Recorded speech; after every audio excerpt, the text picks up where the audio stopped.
submitted for presentation would be presented. And I am supposed to be, since I am the sectional president for philosophy of religion, I am supposed to make my first presentation and then other presentations would follow. So that is the context which makes me stand here in front of you and present myself. So thank you so much for all your for being here. And I was thinking, like, when I was asked to be the chair and when they told me that I have to give my presentation, I was thinking, like, how do we get into religion? In fact, in the recent past, I was at Qatar, Middle East country, and I happened to go to Qatar National University to give a lecture. They said, why don't you come and interact with our students? I have chosen my field to be religion. But people said it is very sensitive, right? Going to Middle East and speaking on religion is really a tough kind of one. But still, somehow I could survive. That's how I'm here, right? Otherwise, but if you don't talk about religion in the contemporary society, then you are missing the real essence of humanity. Because you cannot do away with religion and say that I am doing something. Any kind of research for that matter, in social sciences or philosophy or in humanities, if you are keeping religion aside and trying to say that I am, even the theme that we have, holistic perspective, fit, sidelines religion and tries to understand, it cannot have any space at all. So religion definitely is the essence, one of the essential aspects of human existence, and you cannot completely keep it away. So in that context, that is the basic context. But otherwise, unless, see, why should we revisit religion? If it is a part of us, why should we talk about it?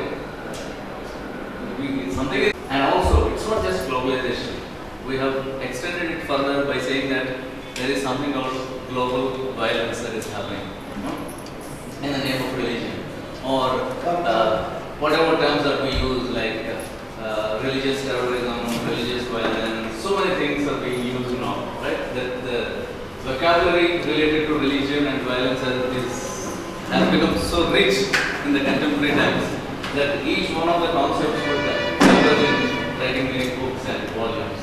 So that is the context in which I am trying to look at it, like religion, globalization, and then the other concept that I am taking up for my presentation today is identity, as we were talking yesterday.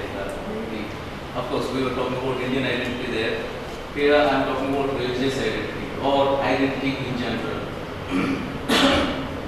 Because identity is the one which can, as I was mentioning yesterday, burden you, and it can also give you freedom, liberate you. It opens the immense possibilities for you, and it also curtails all your possibilities. How do you see that? How do you see your identity is very important, because it can do both at a time. So that is another interesting concept that I have in my mind when I am trying to write my paper. I'll just read some of the portions of it because I should not take much time. I understand that time is very valuable for all of us. The incidence of violence attributed to the dogmas of religion has been conspicuous in the recent past all over the world. The inescapable phenomenon of globalization is one of the prime contributors to its incidence and also to its popularity. This paper attempts to bring out the impact of globalization on religion in terms of identity relations by taking the arguments from Peter Bayer and Amartya Sen. These two are the scholars whom I have taken to develop the paradigm of my paper. Peter Bayer argues that religion can further globalization in opposing its effects. It can be both anti-systemic and pro-systemic at the same time. And Amartya Sen, while pointing out that solipsist approach to human identity as a cause of violence in general, argues that exploitation of specifically aggressive use of one particular categorization or identity called religion is resulting in violence. Both Bayer and Sen point out that understanding the relativization of religious identity as one of the solutions for marginalizing religious violence. The paper concludes by pointing out Amartya Sen's proposal that nurturing divergent difference of identities could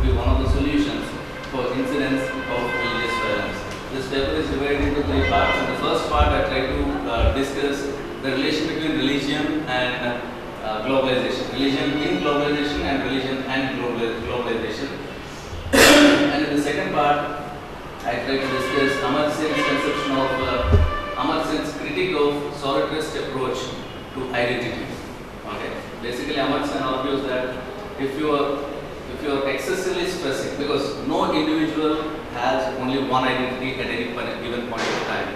But what is happening is you are excessively stressing one identity and suppressing the other identities, and that's what is giving space for violence. No? That's what he calls solitarist approach to identity. He says instead of going for solitarist approach to identity, we have to nurture the divergent identities that all of us possess. At any given point of time, it is not that you have one identity, you have multiple identities. And I go one step beyond him and argue that when your one identity is being nurtured, it's not that only your Hindu identity is being nurtured. Why you become unique is because your Hindu identity is also contributed richly by all your other identities as a daughter, a child, a teacher, or somebody in the society, etc. And that is how each one of us are unique. You know, that's what makes our place unique. Our identity becomes unique. So this divergent identities, nurturing of the divergent identities, and understanding that none of our individual identities of one aspect are solitary. Every time, all the other identities also contribute to that. Is the essence that we have to understand in a theoretical manner. I'll just read out some of the passages that are dealt in it here. I was just trying to understand how globalization has influenced religion. For instance, the general impact of globalization on religion can be seen in various aspects, such as the shifting of basis of religious affiliation from birth to place. See, initially we used to think that it is the birth which determines our religion, but now we have, because of the globalization impact, we have started understanding that it is not the birth which determines your religion. You have a choice as well. You can choose your religion. At least whenever you think you are independent and you can exercise your choice, you can do that. And the other one is observance of religious practices have become less compulsory and more optional based on the availability of space and time. This I say because globalization facilitated immigration, migration, okay, and people who live in America would celebrate their festivals during weekends, not on the day which actually it falls on, right? So that is how, according to the space and time, religious rituals are changed, modified, and sacred space is shifting. It is no more fixed. Okay. Before globalization, what was happening was whatever you call sacred space was fixed, but now sacred space is continuously shifting.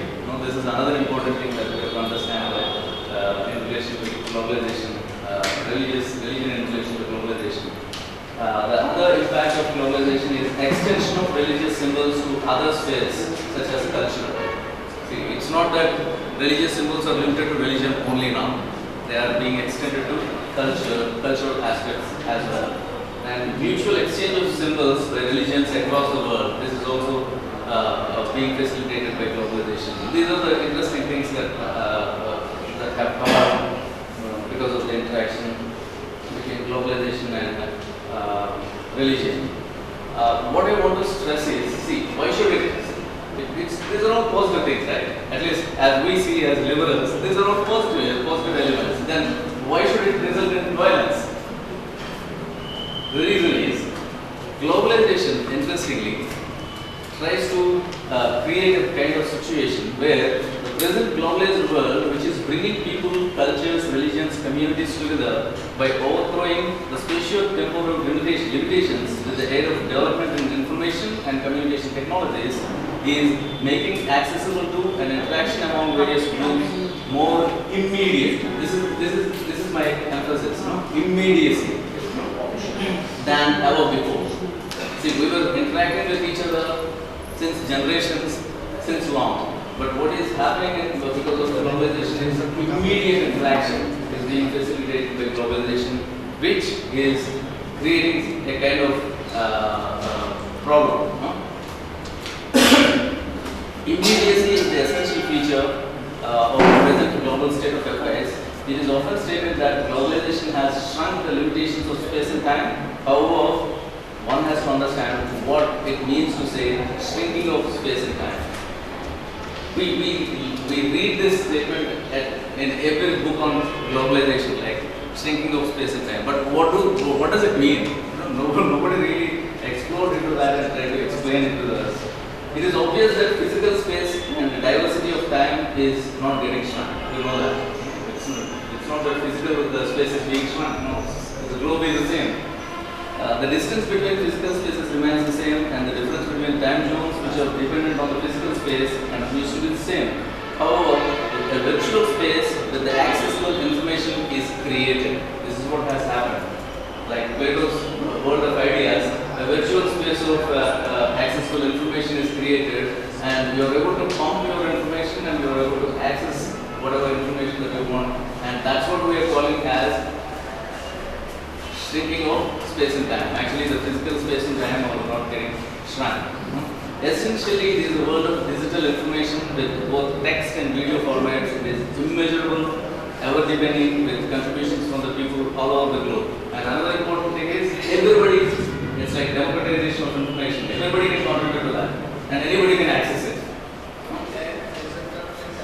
This virtual space stays beyond the limitations of physical space and time. It is essentially characterized by immediate accessibility beyond the limitations of physical space and time. The virtual space is accessible immediately and instantaneously. This possibility of immediate access to the information of global world is referred to as shrinking of space and time. This shrinking brings diverse cultures with, which may otherwise not belong to, will not be together and they will not come into interaction, may result in conflicts and accentuate differences. So what happens is this immediate and instantaneous interactions are made possible by globalization, and this creates a kind of rupture when you immediately interact with the people and cultures. This, Peter Bayer points out, the globalization thesis posits in the first instance that social communication links are worldwide and increasingly dense. On perhaps the more obvious level, this means that people, culture, societies and civilizations previously more or less isolated from one another are now in regular and almost unavoidable contact. This leads to a twofold result.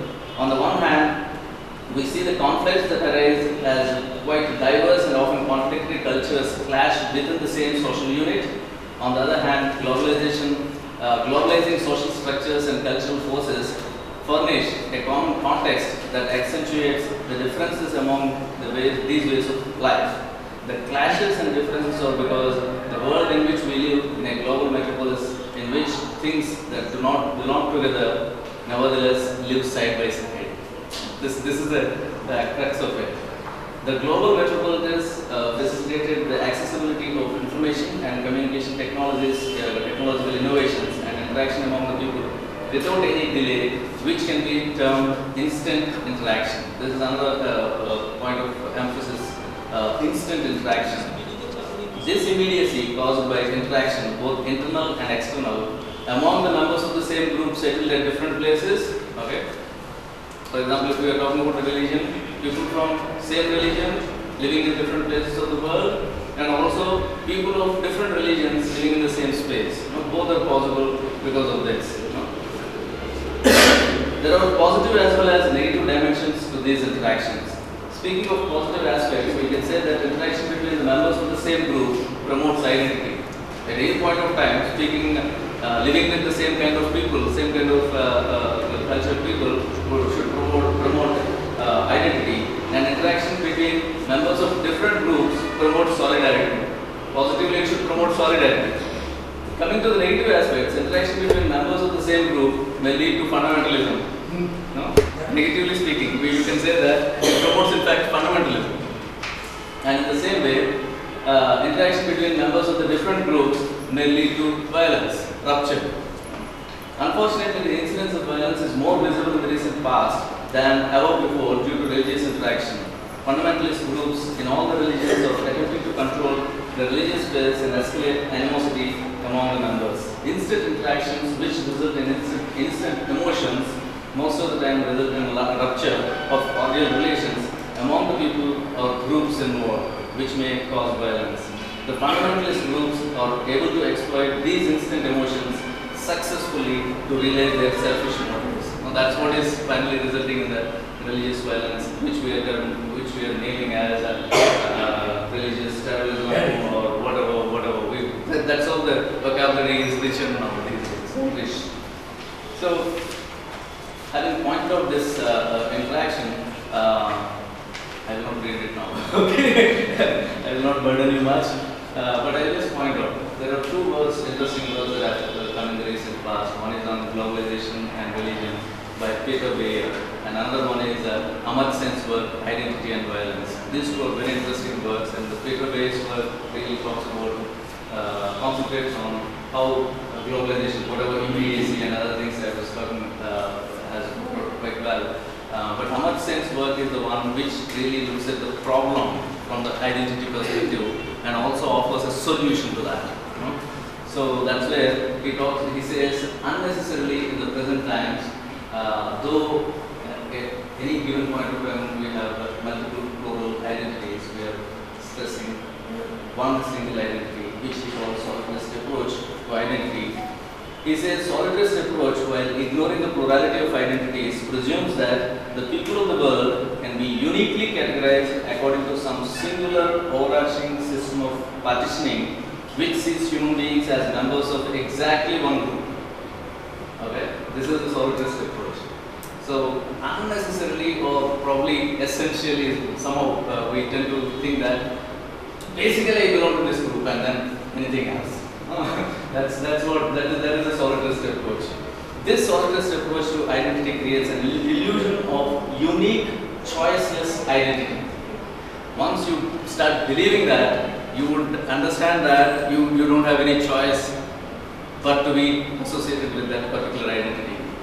Unique and choiceless identity that results in many conflicts and ruptures, which that we witness in the world today. The art of constructing hatred, Sale informs us, takes the form of invoking the magical power of some relatively predominant identity that drowns other affiliations. This, in a convenient way, can also overpower any human sympathy, natural kindness that an individual may normally have. And Sale here also refers to clash of civilizations. Unnecessarily, people are understood to be clashing. Civilizations are understood to be clashing with each other, and cultures and religions are understood to be clashing with each other. And he points out the limitations of that and says, finally, I'll come to the concluding part of it.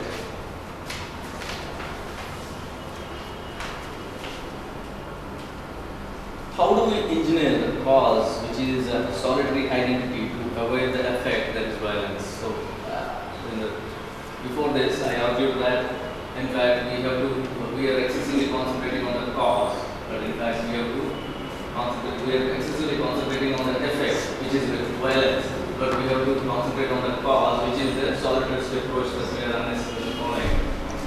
So, having mentioned that, in the last part of my paper, I write this question like, how do we engineer the cause which is solitary? When I say engineer, like tampering the cause so that it can give us positive results.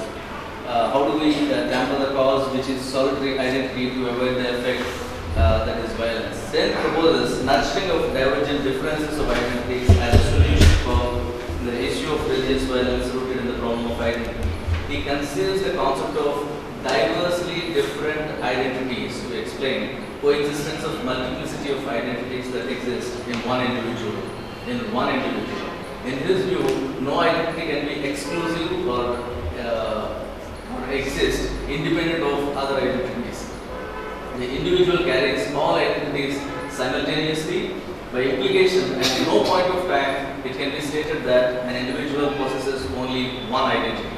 Since the individual interacts with the world only through one of these identities, we sometimes feel that one identity engulfs or overshadows the other identities. It is true that in a given situation, an individual interacts with only one of these identities. For instance, in an issue of talking to a child in a family system, a man interacts with the child in the role of a father, which is his identity then. But his other identities also play a key role in providing proper guidance in telling do's and don'ts to the child. If the example is extended to a larger domain, I could be an Indian, Hindu teacher, etc., etc. At the same time, my identity as an Indian, can never be considered in isolation without being supported by other identities, which establishes the uniqueness of my identity. Okay. Further, no identity is acquired exclusively. It follows from the above that the identity that is acquired, nurtured as the unique one is possible only in the midst of other identities. Let me just read the concluding part of it. To conclude, one of the worst threats to the present global world is violence. So, before this, I argued that in fact we are excessively concentrating on the cause, but in fact we are excessively concentrating on the effect, which is violence, but we have to concentrate on the cause, which is the solidarity approach that we are unnecessarily following. So, having mentioned that, in the last part of my paper, I raised this question like, how do we engineer the cause, which is solitary? When I say engineer, like tampering the cause, so that it can give us positive results. How do we tamper the cause, which is solitary identity, to avoid the effect that is violence? Then proposes nurturing of divergent differences of identities as a solution for the issue of religious violence rooted in the problem of identity. He conceives the concept of diversely different identities to explain coexistence of multiplicity of identities that exist in one individual. In his view, no identity can be exclusive or exist independent of other identities. The individual carries all identities simultaneously. By implication, at no point of time, it can be stated that an individual possesses only one identity. Since the individual interacts with the world only through one of these identities, we sometimes feel that one identity engulfs or overshadows the other identities. It is true that in a given situation, an individual interacts with only one of these identities. For instance, in an issue of talking to a child in a family system, a man interacts with the child in the role of a father, which is his identity then. But his other identities also play a key role in providing proper guidance in telling do's and don'ts to the child. If the example is extended to a larger domain, I could be an Indian, Hindu teacher, etc., etc. At the same time, my identity as an Indian, can never be considered in isolation without being supported by other identities, which establishes the uniqueness of my identity. Okay. Further, no identity is acquired exclusively. It follows from the above that the identity that is acquired, nurtured as the unique one is possible only in the midst of other identities. Let me just read the concluding part of it. To conclude, one of the worst threats to the present global world is approach by those four categories of which has spoken about: compassion, sensitivity, relational being. Therefore, the main corollary of this observation is that the feminists offer a more comprehensive and holistic design of the human self. According to me, the problem is not simply with the philosophers' misunderstanding of women and their capacities, but the problem lies with the conception of humanity itself being employed in the discourses.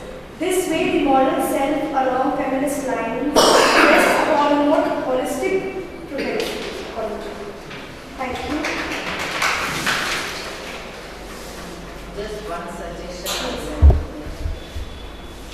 What you did summing up, if you had done it earlier, it would have been easy for us The abstract. to follow and then once again control. So that such of those who Like join in between, they get the continuity. When you sum it up, then these are the things that you have discussed earlier. Good presentation. Then next is Achia Begum. Introduce have a copy with you. Good afternoon all.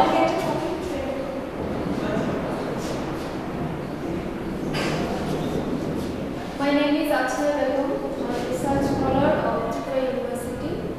The title of my paper is Ishwar Chandra Vidyasagar or Women. Here I try to discuss about the work of Ishwar Chandra Vidyasagar, which he has done to the upliftment of women in 19th century. This name of the person, huh? Ishwar Chandra Vidyasagar. Ishwar Chandra Vidyasagar was indeed a great personality and a reformer. His contribution was not only inclined toward education, but it extended to the development of the status of women in India. He challenged and protested against polygamy, child marriage, favored marriage, and women's education in India. Because of his contribution towards such issues, like the Widow Remarriage Act was enacted in 1856, making the marriage of widow legal. This was the remarkable step in the history of empowerment of women. Vidyasagar worked to uplift the status of women. He was a social reformer and wanted to change the orthodox Hindu society from within. It was a great challenge for him and he accepted the challenge. As a practical man, he made a plan, and the first phase of his program included promotion of higher education for girls. In second phase, he started his drive to establish the right of a widow to remarriage.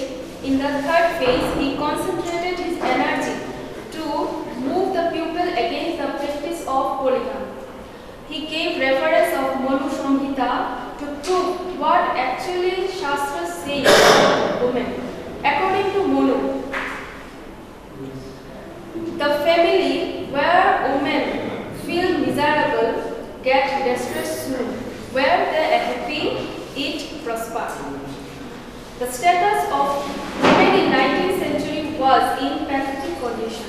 At that time, education was not provided to women by giving the reason that education is the cause of widowhood. Indeed, at that time, education was the most important matter to free women from all evil customs and superstition. People were blindly following different customs without applied any reason to those.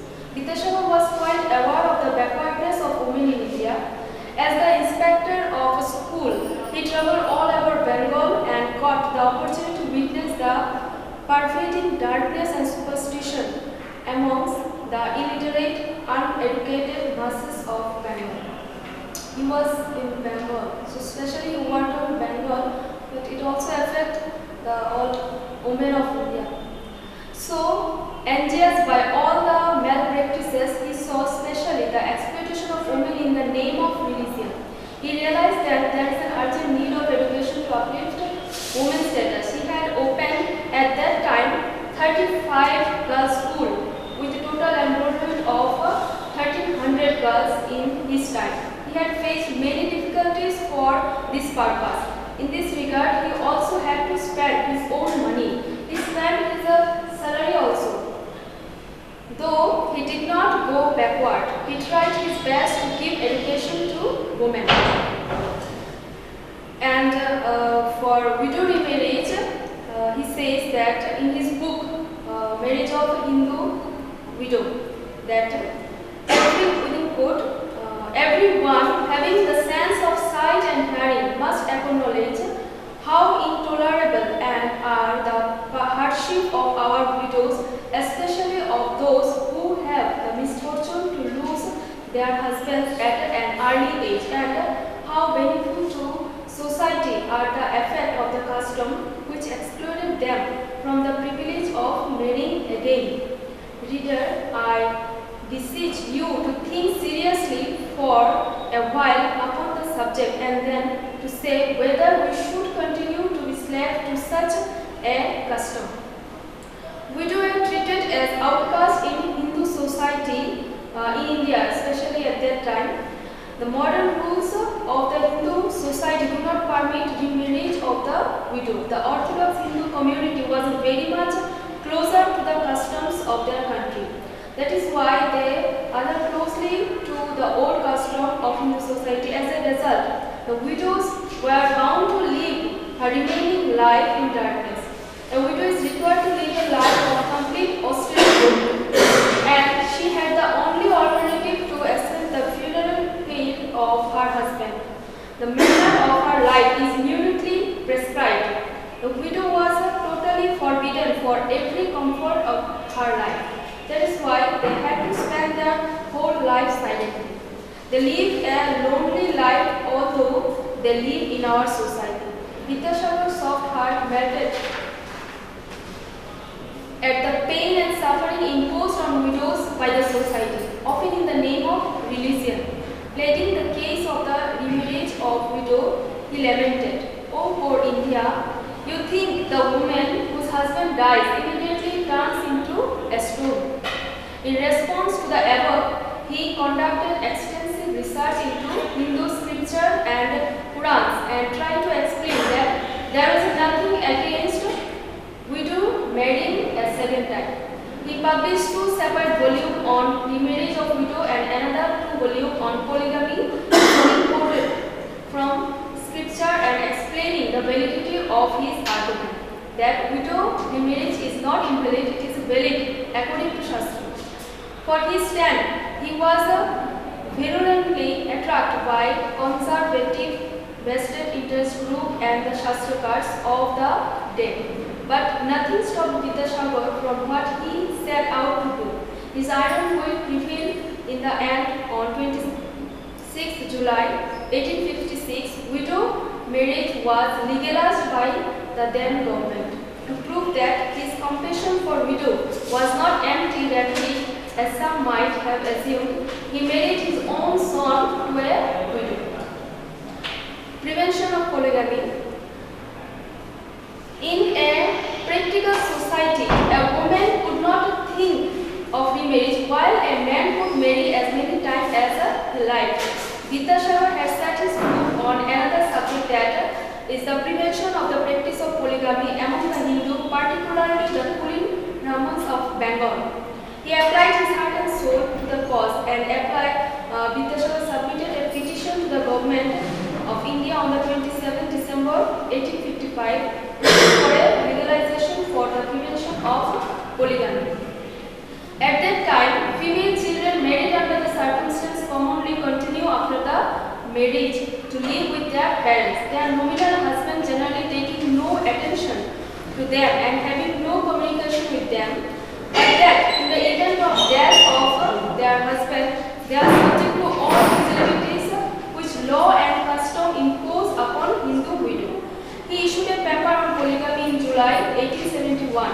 In this paper, the subject of discussion was that whether polygamy was consonant to the Hindu Shastra or not.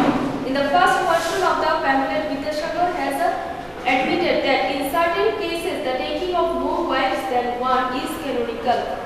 Maharaja Dasharatha, Rama's father, had many wives.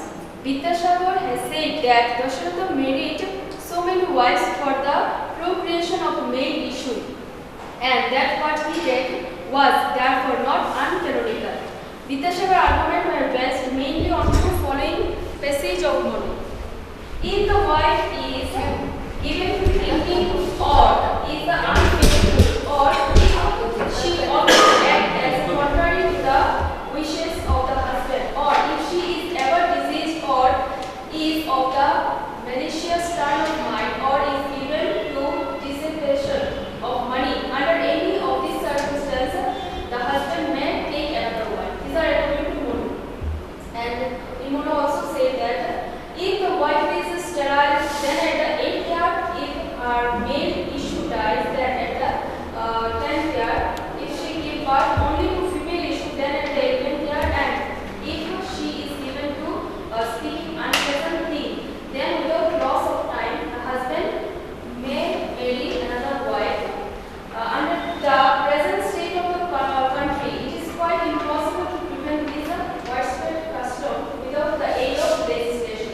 For this reason, Vidyasagar and many of them that time reformer tries to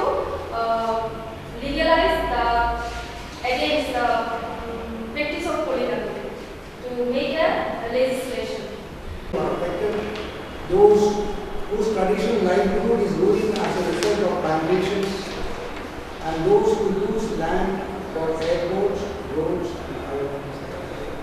And quoting authorities as well. Personal well-being. People become so excited about acquiring the latest gadgets and the most tempting consumer goods that all their life gets oriented towards the process of earning and owning, consuming and displaying their new acquisitions. And this is younger generation, more especially, over-consuming, over-building, over-borrowing, over-lending, all became the new normal during the post-war period. It's applied, first to the West, it's being applied also to India today. In this rat race, they leave no room for growing more human, cultivating human sentiments for like compassion of heart, joy in relationship, happiness in mutual dealings, preserving an intelligent balanced worldview, so central to Indian ethos. Indian wisdom suggests that all human endeavors are accompanied by self-discipline as well. Oh, okay, but there is also self-discipline. It points to the path of tranquility, self-restraint, renunciation, patience, peace of mind, faith as well, which cannot be ignored. Dr. Radhakrishnan says. Upanishad says, praise, that lead me from the unreal to the real. Lead me from darkness to light, lead me from death to immortality. We cannot lose sight of these while we are also economically developing. Even sophisticated, self-conceited learning can be deceptive. Where the learner can renounce learning and become like a child over the shots. This does not mean that personal efforts for doing social achievements should be given up.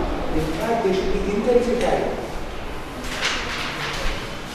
Whatever the achiever reaches, he wishes to go beyond. And now we always try to excel ourselves to achieve such a level of dignity that we want to go ahead. There's no harm in that. It's quite legitimate.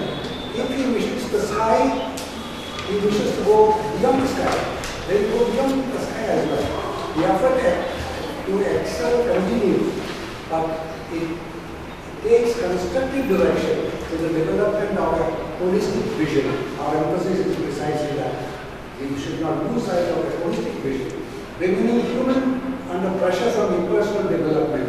The Frankensteins of wealth building in the globalized economy are hunting down those who properly have existed. We are pushing the economy is destroying us or weakening you, and threatening us at the present moment. The form of modernity, this form of modernity devours its own children. Developed nations are free and prosperous, but their society seems to be disintegrating. I'm quoting from Guru Das. It is being claimed that 1% of the world possesses 50% of the world's wealth. Now it may be even more imbalanced. A new development ethics is required to rekindle hope and offer more of care than control. More of care for human being than merely control. For that, a need of understanding and appreciation of culture is prerequisite. Culture was also emphasized here before. Culture is very important, understanding individual cultures, global culture of India, and for example also individual culture. Gradually it is becoming evident that culturally informed development practices a threat to not only to health, but also to lifestyles, memories, rootedness, today I emphasize groundedness and rootedness, a strong sense of the self. People grow equally insensitive to nature. That also was emphasized during the last 2 days.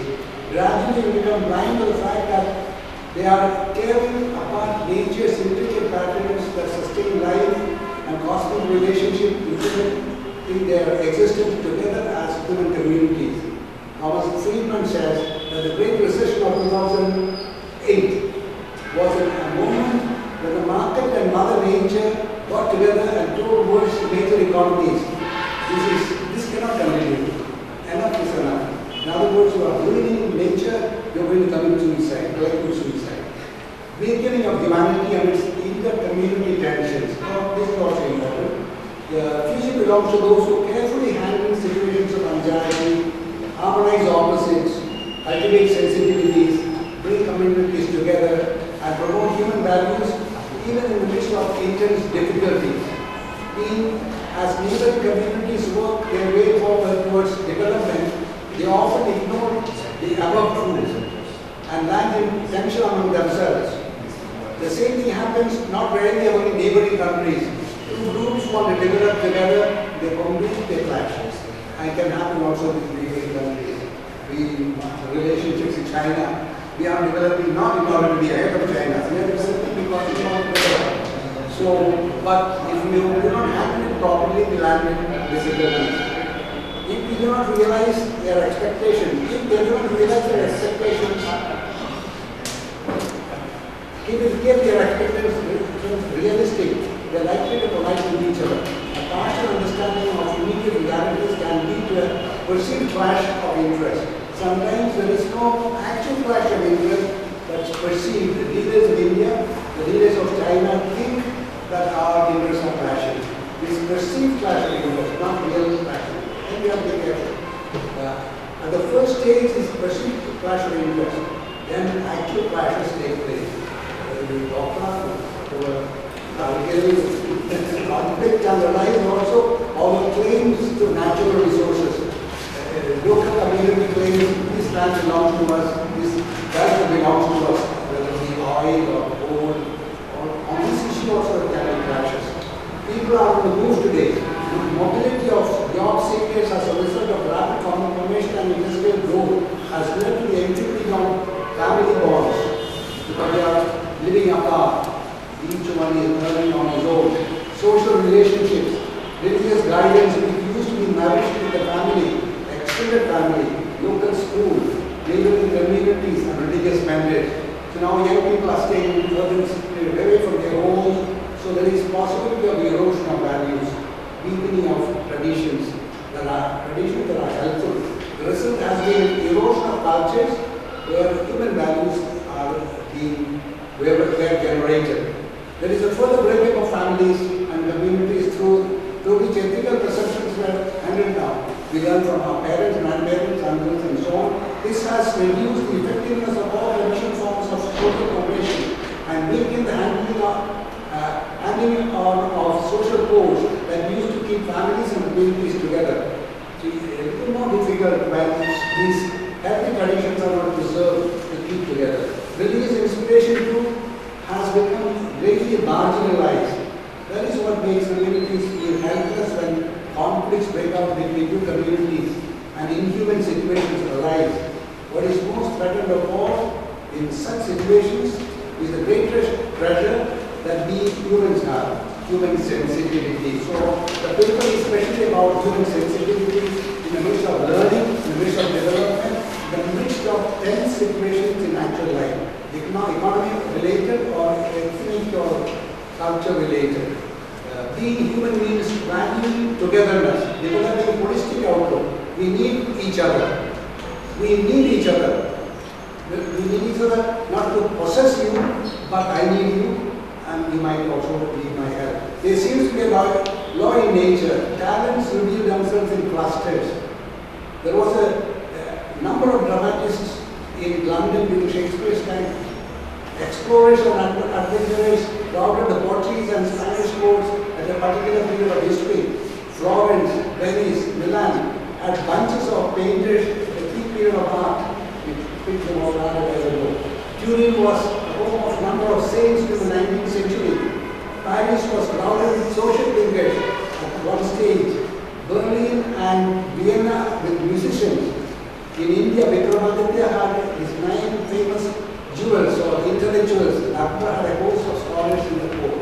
In other words, wisdom and talent come up in clusters.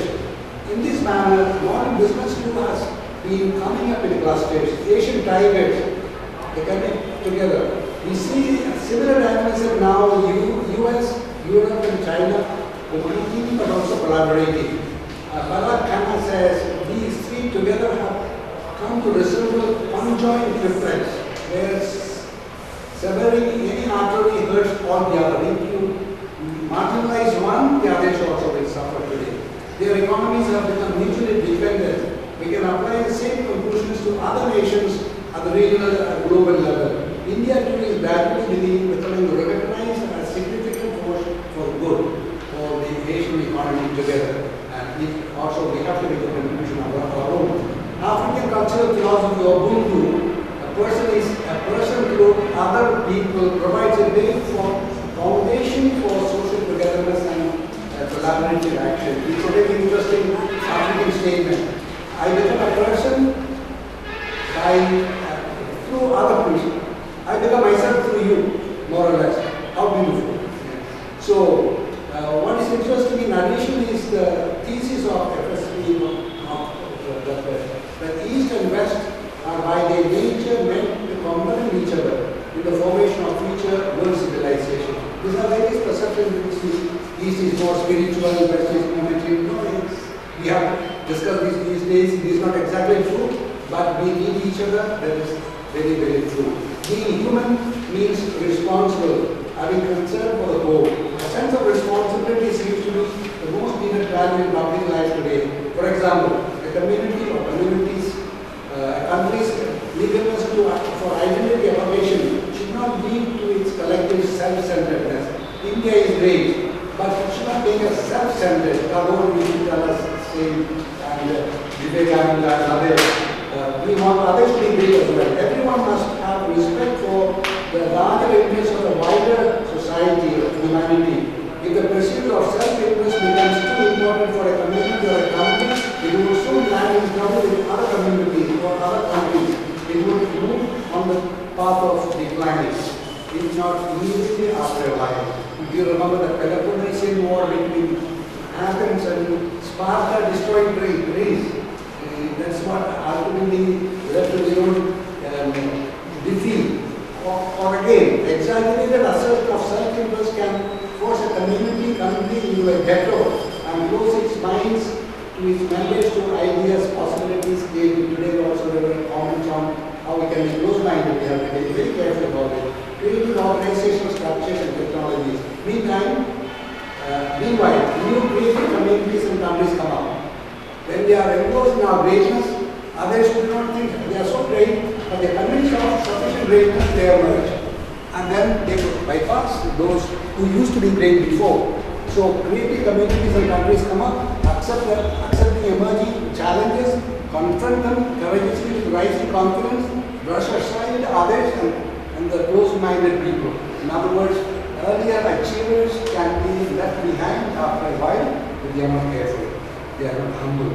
Albert Schweitzer, who spent the major portion of his life in interior Africa, believed that all of us should sacrifice a portion of their lives for others. How beautiful. We belong to ourselves, but we must also be concerned for others. How different this is from a culture of global economy that prevails today, of privatizing gains and socializing losses.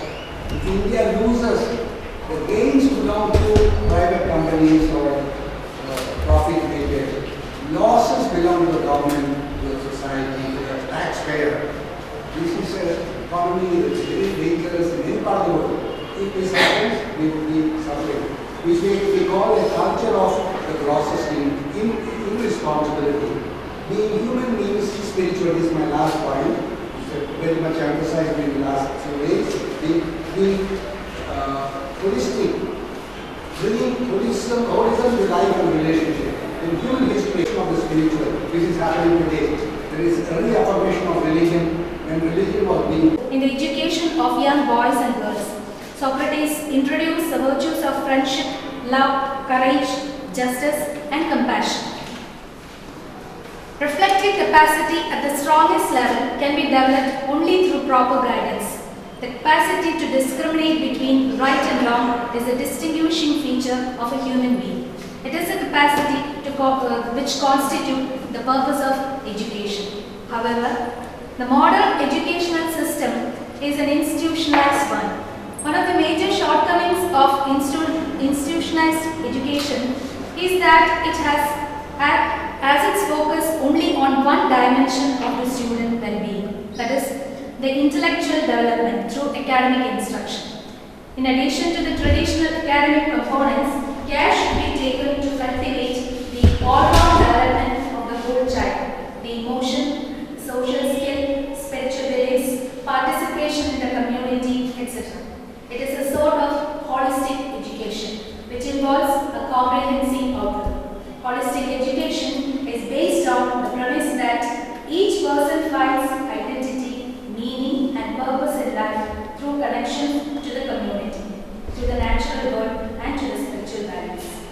parents who are interested in giving their children an education that goes beyond academics can try this comprehensive system where emphasis is placed on relationship, social development and empathy.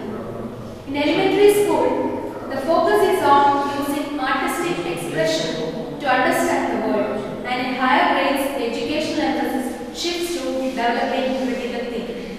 Maria Montessori was testing her theories and was developing her method of education at primary level. She believed that children had an innate spirituality and would move through their stage of development if they were given the freedom to do so. Freedom is not something to be given, but to be developed by the child through proper training, love and care. Ancient Indian system of education is targeted towards such a kind of learning. It was developed to try to address the development of the whole person through yoga and meditation, and to encourage students towards balancing their intellectual and emotional sides.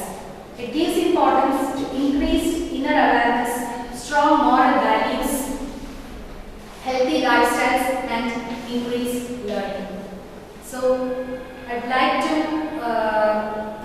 submit my paper to you for suggesting certain solutions, some more solutions which would solve this critical problem, the problem with the youth. That is, we are facing the problems of terrorism, fundamentalism, and everything. And the main thing is that the youth are trapped in such catastrophes. So, what should be done? The philosophy community should come forward. It is only the philosophy community can find out a remedy to this problem. And we have to take it seriously, this problem. So, try to correct the youth, correct the children, and then, thank you.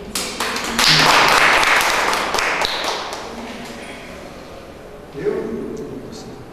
Anybody?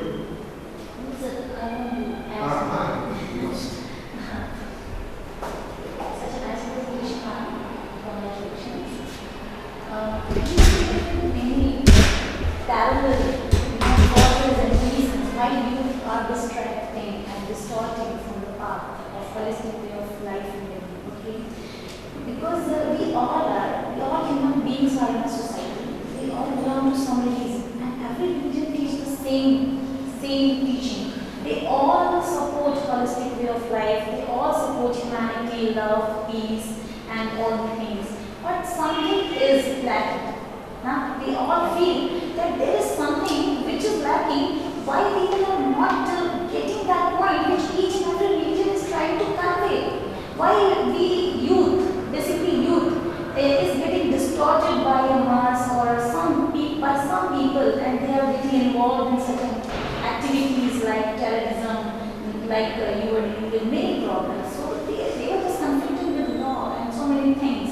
Okay, so this is the basic problem with youth. So as far as I think that holistic way of life and living and the teaching of each and every religion is not just sufficient, because it has given in each and every spiritual and religious textbooks.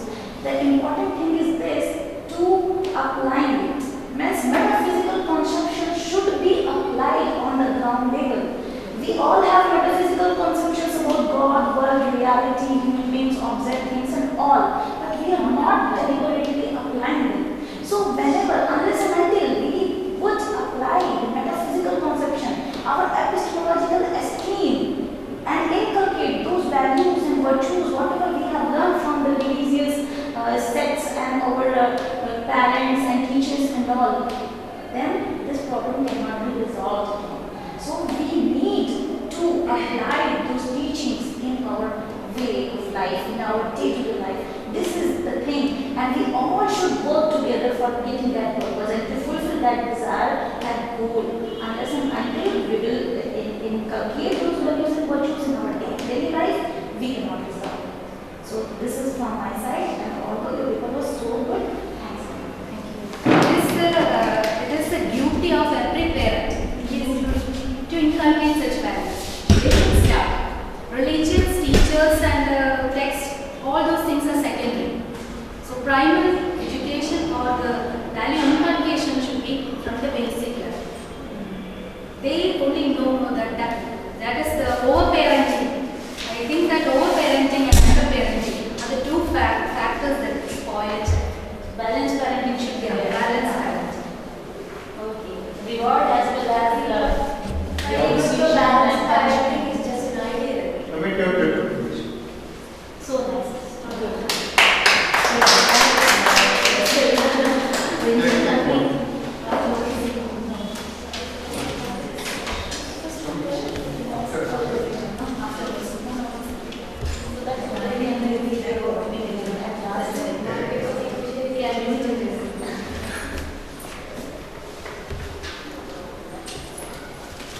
क्यों जा रहे हैं?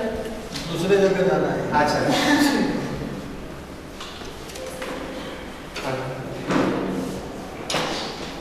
आगे आगे।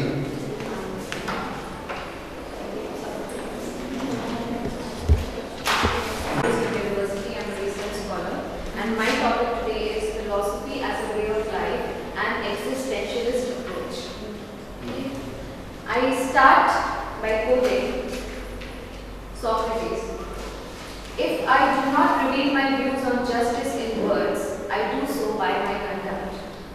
As revealed in one of the Platonic dialogues, Laches, it is admitted by Plato that what was admiring and impressive about Socrates was not only his teachings, but the harmony between his teachings and his life. He practiced what he used to teach.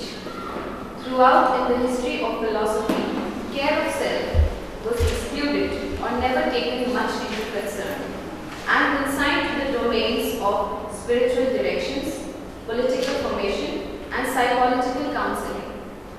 Human beings' identity was not much a matter of concern. Existentialism is known as the philosophy of 20th century, but its roots can be extracted even before the time of Soren Kierkegaard. Back to Socrates itself. Existentialism is just a label which was used to cover and notify a philosophical activity which flourished in the 1940s and 50s, which can also be considered as the starting point, having certain common interests and ancestries and presupposition in the history of philosophy. Some of the philosophers are considered existentialists who do not reject the title, and there are others who do not bother to be stated anyway. Existentialism is not a system or a school of thought to be described as other schools of thought in philosophy. The existentialist philosophers are united by one common interest, that is human freedom. Man is central as a unique object of attention to all the existentialists, as to what surrounds man is his power to choose his own course of actions, and what his freedom of choice would amount to. The aim of existentialists is to show the people that they are free to do anything around. They are free to choose and open the sight to something which has always been there and that which is true, but could not be recognized for one reason or another. Existentialism guides the people to not merely consider the nature of human freedom, but to experience freedom and practice it. In the course of practicing and experiencing human freedom, existentialists show that man's place in the universe has shown a new look at human emotions and human understandings. Existentialists hold that freedom which we experience, the sense of freedom which we have, is justified, and moreover, the causation itself is an illusion in some sense. What is existentialism? Many people claim that it cannot be defined that there is more of shared mode or than an identifiable philosophy. And indeed, those who have been called existentialists certainly are motley crew. The human individuality over the centuries was continuously being pushed back by the systems of thoughts, technologies, and historical events. Thus, existentialism was anyway bound to happen. There was no resistance in the notion. Throughout the ages in philosophy, human existence was never taken into consideration nor was it given preference ever. Everywhere, men were losing their peculiarly human qualities. They were being converted from persons to pronouns, from subjects to objects, from an I to an it. As human existence was given petty attention from the time of traditional philosophy, and soon there would have been a time when individuals would start concluding that there is no expressible meaning for any human being's existence. And soon, as the technology barged in, it removed much of human dimension of existence by harnessing men to machines and requiring to make them work as organization men. Men would find fewer occasions or none at all for expressing themselves as persons and their existence. During this identity crisis, religion, which is said to be traditional source of man's sense of worth, moral guidance and meaning, was itself suffering from the critical impact of scientific and rational thought. At this stage, some of the atheist thinkers experimented with the implications by holding the view, as Dostoevsky said, since there is no God, everything is permitted. Whereas on the other hand, Nietzsche did not hesitate even a bit to say that God is dead. This statement was given by him so that it should be built a new conception of human existence over it. The breakdown of the religious tradition of Europe greatly contributed to the growing sense of life's worthlessness and meaninglessness. Atheism became an important cause of the problems that gradually gave rise to existentialism. Now concluding it. The word itself, existentialism, has been so much criticized in what not relevance or extract, yet there is no understanding of it to the masses. Thus, it faces criticisms without even having its understanding. There are indeed engaged in logic and reasoning. Although scripture was its ultimate guiding matter of faith, Augustine had a very balanced view of faith and religion. And another medieval thinker, Saint Anselm, he began his great work entitled Proslogion with this famous rise of the believer and bring about a great understanding. Again, another medieval thinker, St. Thomas Aquinas, he articulates a classical position concerning the relationship between religion and revelation. And he says that there are some truth about God that can be learned through human reasoning and other truth that can be known only because God has disclosed them through revelation. And another well-known advocate of fideism was Pascal, a French mathematician, physicist, and a religious philosopher. He considered the various proposed proof for the existence of God as being irrelevant, and instead of focusing on them, he invited skeptics to view faith in God as a cost-free choice that had the potential for rebirth. And instead of trying to argue for the existence of God, he had emphasized that it might be the value to assume that God truly exists. His argument was basically presented as a win-win situation. If you believe in God, He does exist and you win. While on the other hand, if you believe in God, He doesn't exist, you have lost nothing. And then William James, while responding to Clifford, argues that it is always wrong everywhere for anyone to believe anything upon insufficient evidences. Clifford in his article strongly states that religious beliefs will fail to meet these states. James argues for the will to believe or right to believe, in some cases in which we lack strong supporting evidences that Clifford considered essential. It should be noted that however James endorses this conclusion only when clear-cut objective evidence is unavailable, it doesn't advocate ignoring or denying the evidence. Now moving to the second section, recent challenges to fideism. First, let me tell you what is fideism. Fideism is a concept which can be broadly prescribed as a position that religious understanding is ultimately grounded in faith, not on reason or rational or scientific knowledge. That can be contrasted with rationalism. So, it's basically its main challenges is from epistemic justification theory or rationalist position, which can be described as the strongest form of religious. Strongest form as the position that religious belief must be provable according to commonly accepted standard of rationality. The most influential form of rationalism is evidentialism, which argues that the justification for religious belief lies in proportionality one's belief to the evidence for or against a given proposition. So we can say that it is a theory about epistemic justification. So Penelon observes that fideism is positioned as a solution to a problem of epistemic justification. Particular beliefs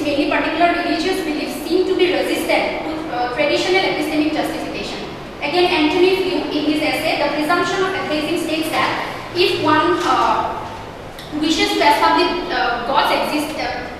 that God exists, then we have to have good grounds for believing that this is indeed so. Until and unless some good grounds are produced, we have literally no reason at all for believing.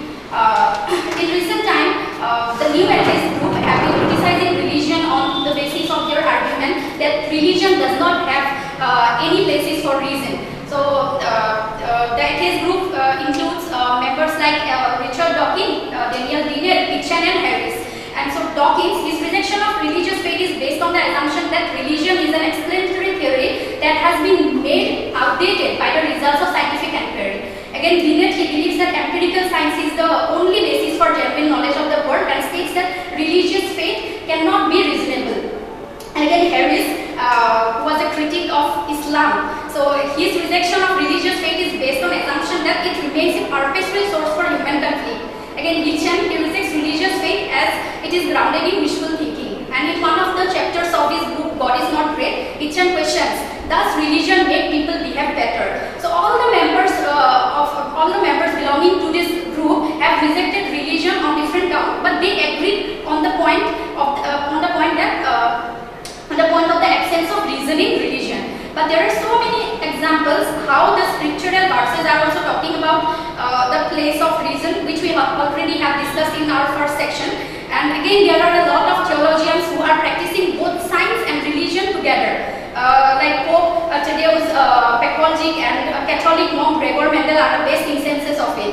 And again, recently Pope Francis, he said that the theory of evolution and Big Bang are real and God is not a magician with a magical stick. So, moving to the conclusion part, religious faith looks opposite as rather than trying to discover objective truth about the world by patient and collaborative experimentation, and these begin with enormous assumption, my God is real, and then use the assumption to explain rather other things. But before science came, it is the possibilities of philosophical claim which showed the way. So for proving beliefs, science use proper experiment, but religion also provide proper argument in support of their own position. So we should always ask for reason for those beliefs so that society and all living organisms may remain safe. But it would be wrong to make a generalized statement against religion like how the atheist group is making from the beginning. The atheist group is stuck with only one claim, that there is no place of reason in religion. Holding the same claim without any proof makes the atheist group dogmatic. So it has been witnessed that people practicing religion have applied reason in religious cases for the best possible decisions. So this application is always develop the life and the way of living of human being in a society. Thank you.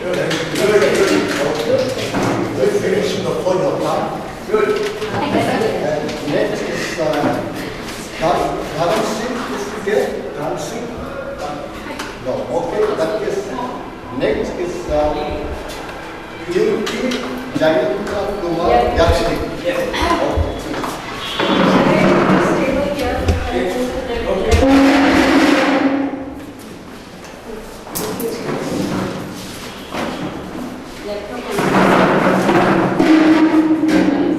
She requires that PowerPoint presentation. Okay. You can sit there. Okay. Respected chairperson,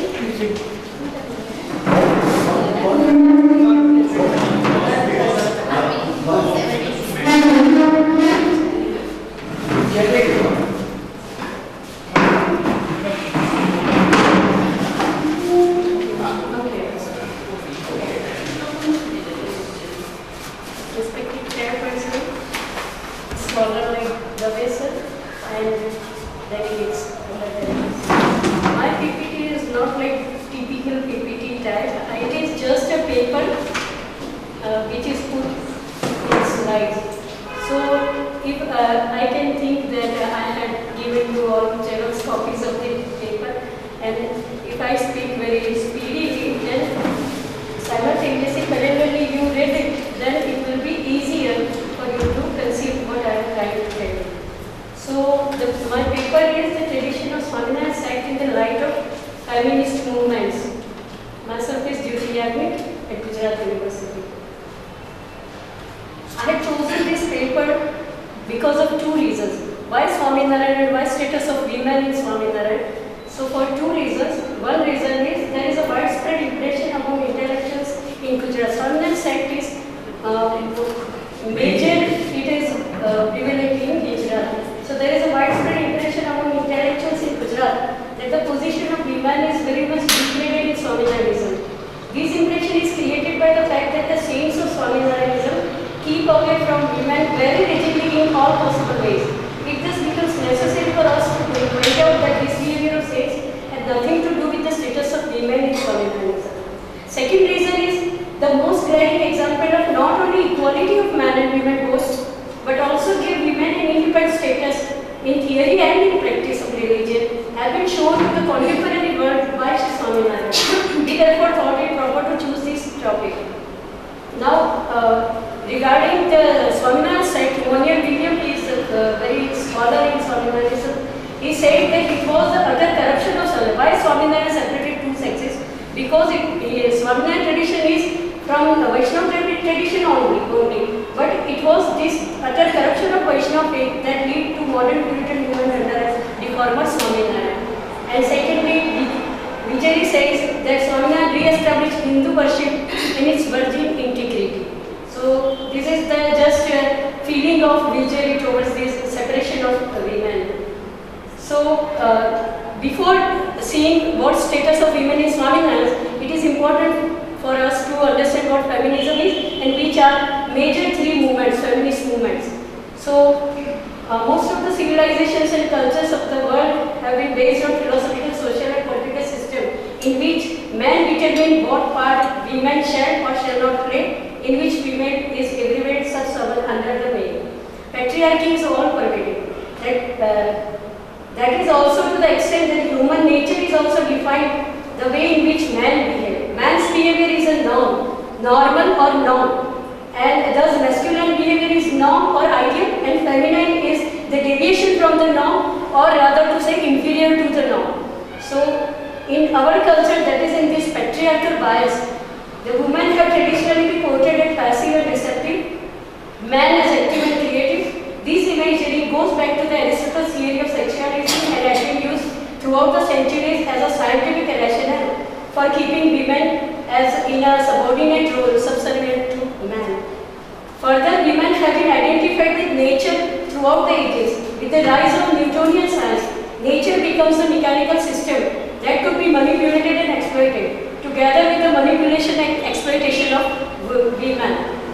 Fritjof Capra interprets that science and technology represents the masculine dominance and self-assertion, while nature represented the feminine principle of submissiveness. So, this ideology penetrated human mind, and great thinkers like Kant, Rousseau, Nietzsche, you can see on that, these philosophers' views about women. They think women are literally inferior to man, they can't conceive idealistical, abstract thinking, women can't do this type of thinking these philosophers have. The ideology penetrated human mind, and great thinkers like Kant, Rousseau, Nietzsche, Schopenhauer reflected their strong anti-women patriarchal belief. For instance, when Rousseau says that abstract truths are not for women, for Rousseau, the existence of women in the public sphere is not only unnatural in broader sense, but even constitutes a danger to the orderly running of society. Being unable to sublimate their natural passions and desires, women have no sense of justice. They will therefore always prefer to support and protect their own kin and kins rather than accept the principle of equality or justice before the law. Rousseau, another philosopher, says that women are not suited to theorizing because their first impulse in their natural roles as wives and mothers is to be practical and to have overactive imagination which doesn't allow them to retain ideas. This type of thinking people have. So now science has developed, parallel patriarchy was there. So on the one hand, the whole edifice of science was erected on patriarchal presuppositions, that science is masculine and nature is feminine, that way. And on the other hand, enlightenment, because of science itself, we have the enlightenment correlated with scientific progress, propagated the value of equality and freedom. This becomes the base of the emergence of feminist movement. So, Philosophers say that the feminist movement is one of the strongest cultural currents of our time and will have a profound effect on future evolution, and Theodore Roosevelt called it a counterculture. Feminist theory is an attempt to make an intellectual sense of and then to critique the subordination of women to man. The evolution of feminist thought had been classified into 3 stages. First wave feminism, often dated to publication of Mary Wollstonecraft's Vindication of the Rights of the Women in 1792, under the influence of 19th century liberal philosophy, political philosophy. The first wave feminism concerned itself largely with gaining equal political rights and economic opportunities for women. The second wave feminism can most easily be dated to 1949 with the publication of Samantha Beaudier's The Second Sex. This movement is sometimes characterized by the efforts to move beyond the first wave. The first wave asperts women to be equal to men, while second wave emphasizes womanhood and women's specificity. Secondly, second wave feminism believes that only legal, political, economic equality is not sufficient, but feminism should include equality in social and cultural life, which includes unquestioned norms, habits, everyday interactions, and personal relationships.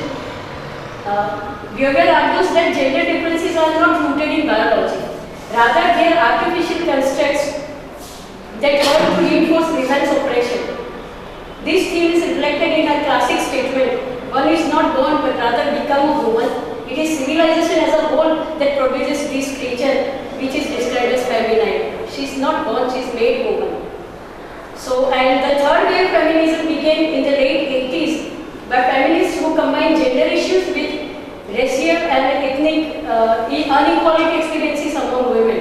In Black Women Shaping Feminist Theory, Bell Hooks maintains that many feminists have traditionally assumed that all women are oppressed in the same way. But she argues that although women everywhere suffer oppression, different groups experiences different forms of oppression due to the way in which different types of oppression interact. For example, the oppression experienced by middle class white woman, here we can say middle class Brahmin woman, differs significantly from the oppression experienced by middle class Shudra woman.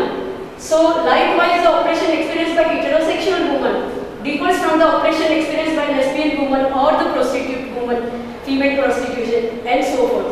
She adds that women of color need to assert their perspectives and experiences so that they can play a more central role in shaping the feminist theory. Now, these 3 movements are there, and in the light of these 3 movements, we are evaluating the Swaminarayan tradition. So, I have 12 points of Swaminarayan traditions, in which we can see well before this movement started and well before that Swaminarayan fulfilled all the aims of these 3 movements. So, instead of 4 ashramas, Swaminarayan accepted 2 ashrams, Grahasthashram and Tyagashram. And these two ashrams are equally open to both men and women. All religious persons, irrespective of their gender, can select one of the 2 ashramas. Secondly, separation of sexes in the Tyagashram. Of all the virtues of sadhu contingencies, has been regarded by Swaminarayan as the most important virtue. As Manilal Singh Parekh has pointed out, that Swaminarayan is reported to have said that he had brought with him from home in the other world the nausea for the sex side of the life. So it was because of this that he wanted to separate the sexes, to overcome the very nature of which was to make man and woman unite and run into one another, and thus to forget God.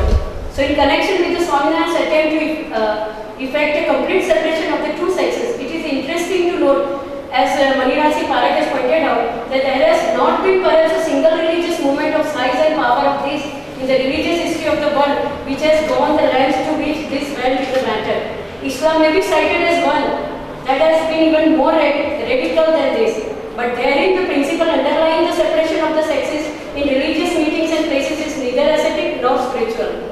There it is not so much a separation also as the total exclusion of women from organized religious life like Swaminarayanism. In the present moment, the women have the highly organized religious life of their own. That is, they have separate temples and independent system of women gurus. Here we can see the fulfillment of the aim of the second wave feminism. All through we will see that 1 or 2 or 3rd wave of feminism, aim of these 3 movements. Now, though separation is there in Swaminarayan's sect, but he is not unreasonably rigid. about this day. There is in Sanskrit it is said as the apad dharma. Apad dharma is always there. It doesn't break the rule. Rule should be followed by all, but rule should not be the unreasonably rigid. That way, in case in Shikshapatri, there are two texts of Swaminarayan, that is Shikshapatri and Vachanamrita. So in Shikshapatri, for the commandments to the Naistika Brahmachari, is a staunch saints who is leading a austere life. For them, he gave this instruction that in case where the life of their own or those of women are in jeopardy, they may be allowed contact or touch or conversation with women, and such contact being necessary for saving their life. Not when to decide that when it is apad dharma, then apad dharma is decided on the base of saving of the life of anyone. So this became clear that Swaminarayan is very much strict in observing austerity. He is not inhuman. Third is equality. Swaminarayan believes that man should be a good religious man and women should be a good religious woman, each developing in his or her own way. Swaminarayan thus emphasizes the equality of both the sexes in cultural, moral and spiritual matters. And it is to be specially noted that Swaminarayan talked about the equality of man and women at the time when people could see no evil in the custom of infanticide and sati. Swaminarayan successfully attempted the abolition of these illegal customs, at least in the province of Gujarat. He convinces the complete separation of the two sexes. It is interesting to note, as Manirasi Parak has pointed out, that there has not been perhaps a single religious movement of size and power of this in the religious history of the world which has gone the lengths to which this went in the matter. Islam may be cited as one that has been even more radical than this, but therein the principle underlying the separation of the sexes in religious meetings and places is neither ascetic nor spiritual. There it is not so much a separation also as the total exclusion of women from organized religious life like Swaminarayanism. In the present moment, the women have the highly organized religious life of their own. That is, they have separate temples and independent system of women gurus. Here we can see the fulfillment of the aim of the second wave feminism. All through we will see that one or two or third wave of feminism, aim of these three movements. Now, though separation is there in Swaminarayan's sect, but he is not unreasonably rigid about this thing. There is in Sanskrit it is said as the apad dharma. Apad dharma is always there. It doesn't break the rule. Rule should be followed by all, but rule should not be the unreasonably rigid. That way, in case in Shikshapatri, there are two texts of Swaminarayan, that is Shikshapatri and Vachanamrita. So in Shikshapatri, for the commandments to the Naistika Brahmachari, is a staunch saints who is leading a austere life. For them, he gave this instruction that in case where the life of their own or those of women are in jeopardy, they may be allowed contact or touch or conversation with women, and such contact being necessary for saving their life. Not when to decide that when it is apad dharma, then apad dharma is decided on the base of saving of the life of anyone. So this became clear that Swaminarayan is very much strict in observing austerity. He is not inhuman.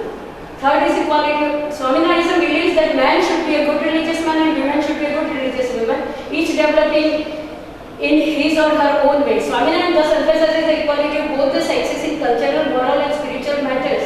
And it is to be specially noted that Swaminarayan talked about the equality of man and women at the time when people could see no evil in the custom of infanticide and sati. Swaminarayan successfully attempted the abolition of these illegal customs, at least in the province of Gujarat. He convinces the people there to be sadhis, nuns, who could preach and teach and under the influence of such widows, whose number was not small. Other widows and women belonging to the sects made much progress in religious study and life. Fifth point is, again, he pointed out that Swaminarayan's plea against all forms of adultery had also helped a lot in the establishment of the dignity of the women. Then it is a characteristic practice of Swaminarayan that this makes it necessary for women to become self-reliant in matters of learning, preaching,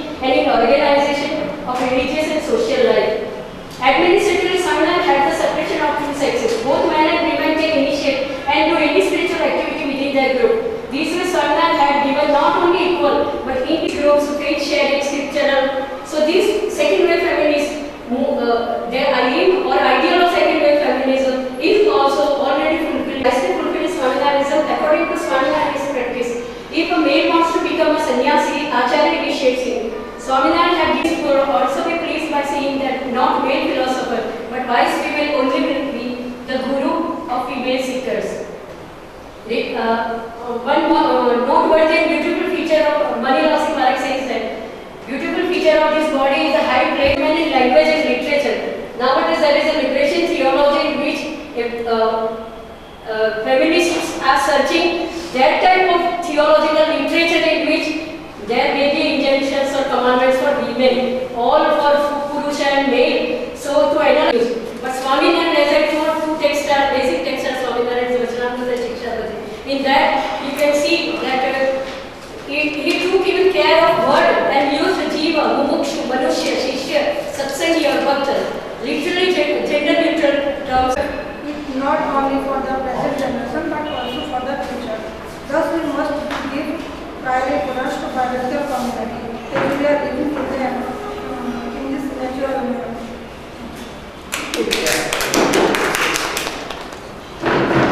That's open for discussion. You know about the difference, of course, I'm sorry. I was just thinking of it. Do you prefer shallow ecology or deep ecology? No, my topic is not that deep ecology. I'm just No, I'm not saying. Since it is on environmental ethics, yeah. So I was just thinking that what do you prefer? I don't see. I think your guide should have. I'm new and Yeah, रात तो मजा आता है क्योंकि मुझे थोड़ा problem है ये कंसेप्ट कोई बात नहीं। कोई बात अच्छा पढ़ा अच्छा किया अच्छा पढ़ा I please recognize you. Don't worry. No problem अच्छा किया Now I invite Anna's patient, Buddhism as a therapeutic philosophy. This is last paper, and after that we'll have gala conversations. Okay. Respected chairman of the section, myself, Anna from the Department of Philosophy, Kerala University. My topic is Buddhism as a therapeutic philosophy. Buddhism is a religion of self-help and self-development. The Buddha itself means the awakened one or the enlightened one. The Buddha introduced way of life, the goal of which is to attain the state of nirvana or liberation from suffering or misery by following the Noble Eightfold Path. So, the teachings of Buddha have a universal approach to solve the problems of human life. The Buddha adopts a holistic approach in identifying and solving the problems of suffering. By realizing the realness of existence, one can get rid of all kinds of suffering. While studying the Buddhist philosophy, the healing method of suffering with respect to the philosophical therapy has drawn attention. Regarding the Four Noble Truths and Eightfold Path, there is the practical side of this philosophy. Here I am dealing with Four Noble Truths and Eightfold Path. The Four Noble Truths. The doctrine of the Four Noble Truths is the central teaching of Buddhism. They are: the world is full of sufferings, of savan dukkha. There is a cause of suffering, dukkha karana. The sufferings can be removed, dukkha nirodha. There is a way to remove sufferings, dukkha nirodha marga. Suffering in this world is a fact of common experience. The sufferings may be poverty, disease, old age, death, greed, anger, conflicts, etc. There is always fear of losing pleasure, and this fear also can be painful. But Buddha goes beyond this definition of suffering. By eliminating his own suffering scientifically, the Buddha as a counselor or a spiritual physician become a model for others to eliminate their suffering. Buddha analyzed the mental suffering of people through four holy truths. The first truth concerns the illness of suffering, that is, diagnosed suffering. Second concerns the cause of this illness, that means identifies its cause, and third affirms that removing the cause of illness, a cure is possible. Fourth outlines the work fulfilled, that is, the Holy Eightfold Path or Middle Way. The analysis of mental suffering intended for the moral and spiritual development. Then I am moving on to the Holy Eightfold Path. The Four Noble Truths explains that there is a way to remove all our sufferings. The Eightfold Path refers to the 8 aspects of life, all of which are to be integrated in everyday life. The Eightfold Path includes right view, right resolve, right speech, right action, right livelihood, right effort, right mindfulness, and right concentration. First one, right view. The first step of the Eightfold Path is right view or right understanding. This is a significant step upon this path as it's plain to see the world as really it is. It's not one belief or wants to be. At a deeper level, direct personal experience led on to right vision of the existence. Second one, right resolve. The second step of Eightfold Path is right resolve or right union. This is the step where one becomes committed to the Eightfold Path. Right resolve involves recognizing the equality of all life and compassion for all that life, beginning with oneself. The Buddha taught that there are three kinds of right resolve which counters three kinds of wrong resolve. They are the intention of renunciation, which counters the intention of desire, the intention of goodwill, which counters the intention of ill will, the intention of harmlessness, which counters the intention of harmfulness. And third one, right speech. Right speech is the next step to the path. Right speech is also called as wise speech or virtuous speech, which gives rise to peace and happiness in oneself and others. We should abstain from false speech, harsh speech, etc. Then, right action. Right action recognizes the need to take the ethical approach in life to consider others and the world on living. This includes not taking what is not given to one and having respect for the agreements one made both in his private and business life. The Buddha emphasized one's action must be based on Panchasila, which comprises no killing, no stealing, no sexual misconduct, no lying, no taking intoxicants. Next one, right livelihood. The next step of Eightfold Path follows on from right action, and this is the right livelihood. Before one has a lack of respect for life, then it will be a barrier to progress on spiritual path. Buddhism promotes the principle of equality of all living beings and respect for all life. Next one, right effort. Right effort refers to positive thinking followed by focused action. It should produce an attitude of steady and cheerful determination in practicing the Eightfold Path. It will cultivate an enthusiasm and positive attitude in a balanced way life, which leads to the state of nirvana or liberation. Right mindfulness. Right mindfulness means being aware of the moment and being focused in that moment. Mindfulness is a whole body and mind awareness of the present moment. It is closely linked with the meditation and forms the basis of meditation. Right concentration is the final step in Eightfold Path. Right concentration is turning the mind to focus in an object such as a flower or a light candle. This follows the next part of meditation process. Right concentration is significant as it teaches the mind to see things not as human beings are conditioned to see them, but as they really are. In Buddhism, right concentration means self-awareness, which leads to one to see one's own real nature and thereby the real nature of all existence. This helps one to transcend his ego and attachment to the worldly things which are not permanent. The state of detachment is the enlightenment. By following all these steps, we can reach to the level of nirvana. Following Eightfold Path leads to the highest state of life called nirvana. It is nothing but extinguishing the fire of lust or desire. Nirvana is not a state to be attained, but is the real nature of one's existence. It will be revealed when one can renounce everything which he might consider as permanent or valuable. So it is clear that in Buddhism, the Eightfold Path is made as a guideline for a peaceful life. Buddhism never asks for blind faith. It seeks to promote learning and a process of self-discovery. The meaning of right has several aspects and includes an ethical and balanced or middle way. When things go right, we often experience a special feeling inside which confirms that it is the correct decision or action. Actually, I move to the conclusion. So it is possible to conclude that the teachings of Buddha help one to find the problems of his life and to find the solutions. Buddhist philosophy can be considered as one of the first systematic therapeutic interventions as it identifies and promotes solutions to the sufferings for the ordinary human life.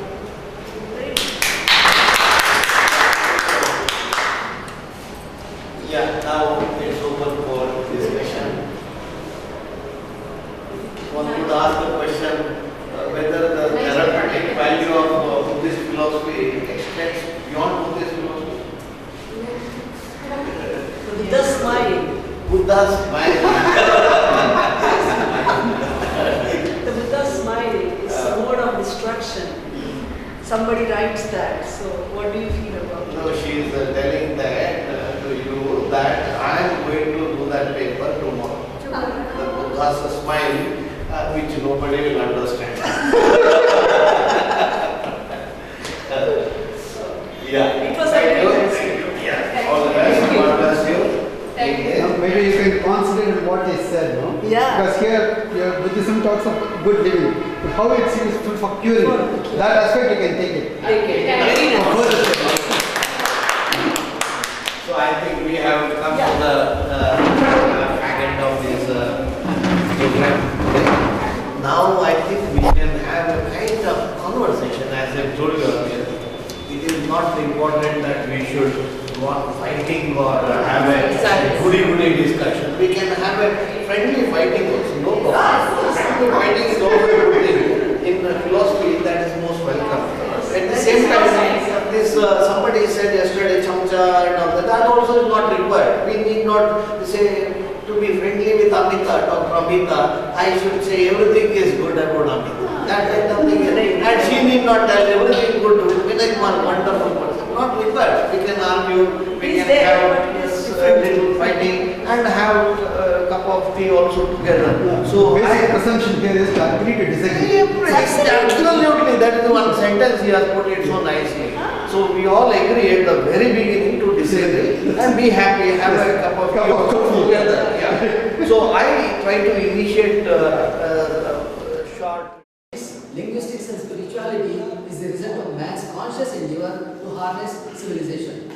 And he could do it because of his form relation with Supreme Reality, the Purna Purusha, who possesses 6 qualities, that is success, beauty, magnanimity, riches and detachedness. These qualities are reflected in man as expertise, planning, social networking, public opinion, contemporary knowledge and upasana. An harmonious blend of these qualities in our day-to-day conduct is an art. Therefore, the slogan of Kodwa is life is an art. And this is perhaps the truly holistic living life. 3. Discovery of intellect. We have to go back and look into the history to examine God's place in man's life. The prehistoric man was sans language. He was without any language. His ability to think increased with development of language. He discovered that he was able to think. This is what we call the discovery of intellect. Did he at the same time comprehend that the search for the truth of the God was possible with thinking? Asked Dr. Parnekar. He further says, logic entered his life, that is man's life, much later. Remembrance is life and life is remembrance. But logic is not life. It is beneficial and complementary aspect of life. If one begins to forget from the moment he is born, can he or any such being claimed as I and mine? The sense of time is possible through remembrance. If man forgets his easiness, can he be called alive? That is to say, remembrance is being alive and remembrance is life. Logic is neither natural nor easily attainable. It is acquired with hard work and learning. And that is why man is so proud of it, proud of logic. Dire situation arising due to lack of remembrance does not at all arise due to lack of logic. Theism, atheism. Talking about the history of theism and atheism, Dr. Parnekar's view is like the analytical method of dialectical materialism, first a proposition, then a counter proposition, and out of the conflict of these two, yet another, a third one, mixed theory. Considering this analytical method, we observe the movement and development of theism and atheism in Indian history thus. In the beginning, it were the Mimamsakas who hammered that the material pleasures were worthless and assured heaven and its pleasure through sacrificial rituals, yajna. The effect of this was that the desire and longing for living diminished and an indifferent view towards life developed. As a result, the counter theory of theism, Buddha's Shunyavad, was born. It stated that there was nothing before this world and there won't be any after either. Whatever is here and now, thus erase the hope whatsoever of the giver. And he preached the eightfold faith in religion to live life happily and lovingly in this mortal world. But as an effect of this counter theory over a period of time, man, out of his love for life, became uneasy owing to the so-called truth and nothing remains in the death out of his third mixed theory of existence, that is Astivat was born. In this, Sri Shankaracharya's proposition, the desire post-death of Purva Mimamsa still remains. Moksha assumed heaven's role, and the worldly desire outlined in the Shunyavad remained the same, and instead of Buddha's eightfold, a more systematic and organized caste system took over. Society was classified on the basis of kind of labor and became the mechanism for distribution of wealth. But with the passage of time, its consequence was that the dependence of labor and finance led to fatalism. The zeal and hope in life ended. Yet again this mixed theory took the place of proposition, and Vaishnava's divinism as a counter-proposition came into being. God's wish is all powerful. That is quote unquote. Pushed back the fate, and God's wish and His grace proved powerful. And by the grace of God, it created hope for luck in life and heaven's longing post-death. So much history is enough. But what next? Asked Dr. Parnekar. 4. History of God. When did man discover God? Was it before the discovery of intellect, or intellect played a part in discovering God?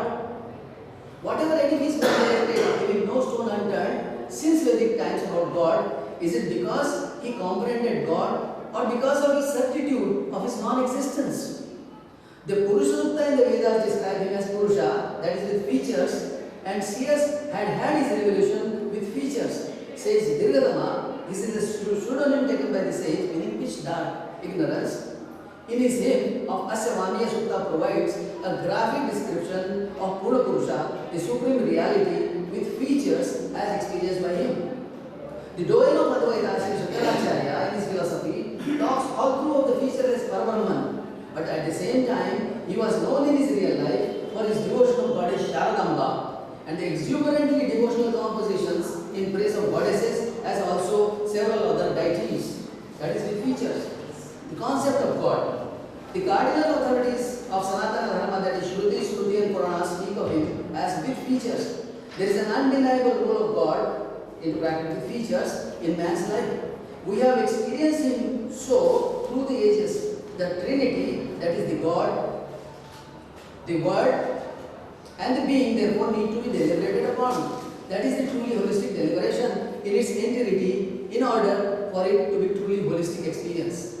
Every individual has a different concept of God, and the atheist under this pretext speculates that God is a mere imagination. But this logic is baseless. Let alone Hindus, Muslims or Christians, but even the forest-dwelling tribes have a concept of God. It is not that Hindus' God is protector and Muslims' God is destroyer, or that the Christians' God in heaven is non-doer. Everyone's feeling is that God is protector. Everyone agrees that the world moves in accordance with his wishes. Even the barbarian's concept is that he is without birth and imperishable. No wonder that others too share this view. Who are those who accept God but don't accept him as doer, non-doer, and other than doer? Does it hold any water to say that everyone's concept of God is different? It is distortion of reality. Despite there being different religions, different languages, different cultures, different civilizations, everyone's feeling about God is the same as stated above. Therefore, God certainly is not an imagination. It is necessary to say that there is an ocean of difference between feeling and imagination. Not only so, but there is an identity between the prominent means generally adopted by everyone in God worship. 6. The existence of God. To prove the existence of God or to accept the proven, Dr. Parnekar says, that such belief also is called theism, and God positively answers devotees' prayers. To reckon this as true and act accordingly also is theism. Generally, when he says, I am, quote, I am a theist, unquote, his import is as above. Arising out of this theism, the tendency to prove existence of God became strong, and all those who exerted in this direction and in the end came to a conclusion, be they theist or atheist, both of them certainly carried this knowledge further. If they favor existence, they firm up the self-confidence of this theist. He gains in a different manner. He gains the confidence in a different manner about his prayer. If it is atheist philosophy, it destroys the theist confidence, which leads to hypocrisy in worship or prayer. Such worship or prayer doesn't yield fruits. Therefore, great men have advocated to shun the shame while worshipping God. Secondly, the legendary men like Tukaram, Ramdasa Eknath or Dhaneshwara or more recent Ramakrishna Paramhans or Narayana Guru had supernatural experiences. Therefore, cherishing such desire and taking this path also is not useful. We, common men, should whatever worship we perform it honestly. We should be true to our background. Remembrance as pramana. Would it be correct not to remember the remembrance, considering that there is nothing more important in life or the world than remembrance? In order to comprehend truth, remembrance is more earnest and exact than logic. In such a situation, the entire logic has forgotten this remembrance, so much so that remembrance as pramana has never occurred to anyone. Where remembrance is real life, man can't comprehend life even after living. What is so great about man being ignorant about forgetting the God who gave him life? The holistic eye. That man concept eye, if minutely analyzed, we find three kinds of personalities therein. The first is divine. God, 2 more minutes. Okay.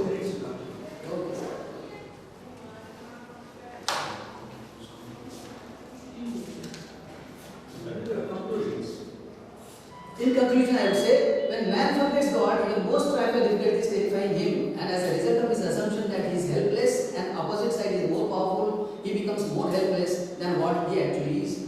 He loses heart and retreats due to fear of difficulties which dominate him. On the contrary, when man remembers God, he feels as if his original strength is enhanced. The difficulty in front of him is dwarfed due to the power of the Lord, that we can easily face the situation. Therefore, faith in self, God and the Word is which lives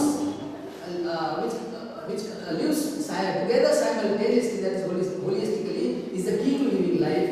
That is our way, peacefully and contentedly. Holistic expression is automatic and logical outcome of holistically living. Thank you very much. Jai Baba. Satyanarayana for your illuminating impact of holistic life, thought and expressions.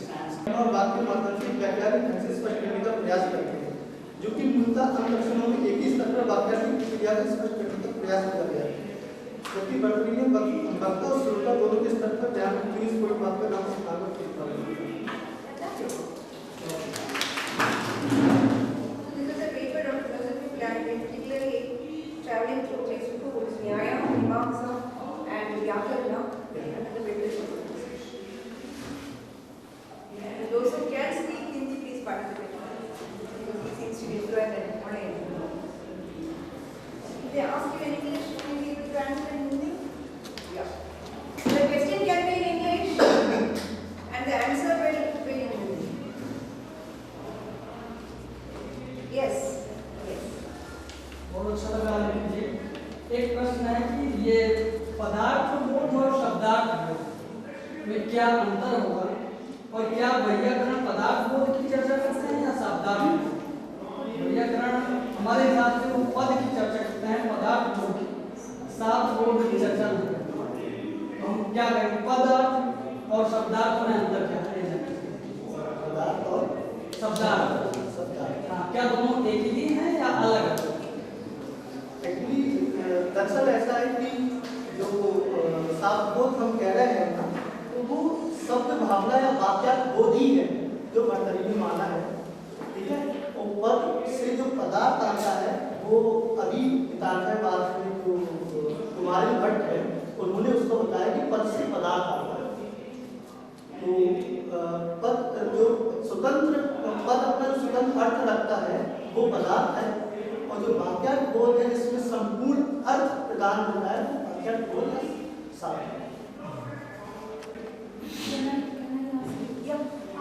आपने पद और पदार्थ के difference को, मैं थोड़ा late आई तो मैं सुन नहीं पाई हूँ, लेकिन पद और पदार्थ के डिफरेंस को you have mention in your paper I guess. तो there is a huge debate in between Kumarilal and the student of Kumari Prabhakar. क्या आप इन दोनों के डिफरेंस को बता सकते हैं, जो इन्होंने पद और पदार्थ को लेकर एक बहुत ही सटल डिफरेंस को बताया है? Thank you. Any question?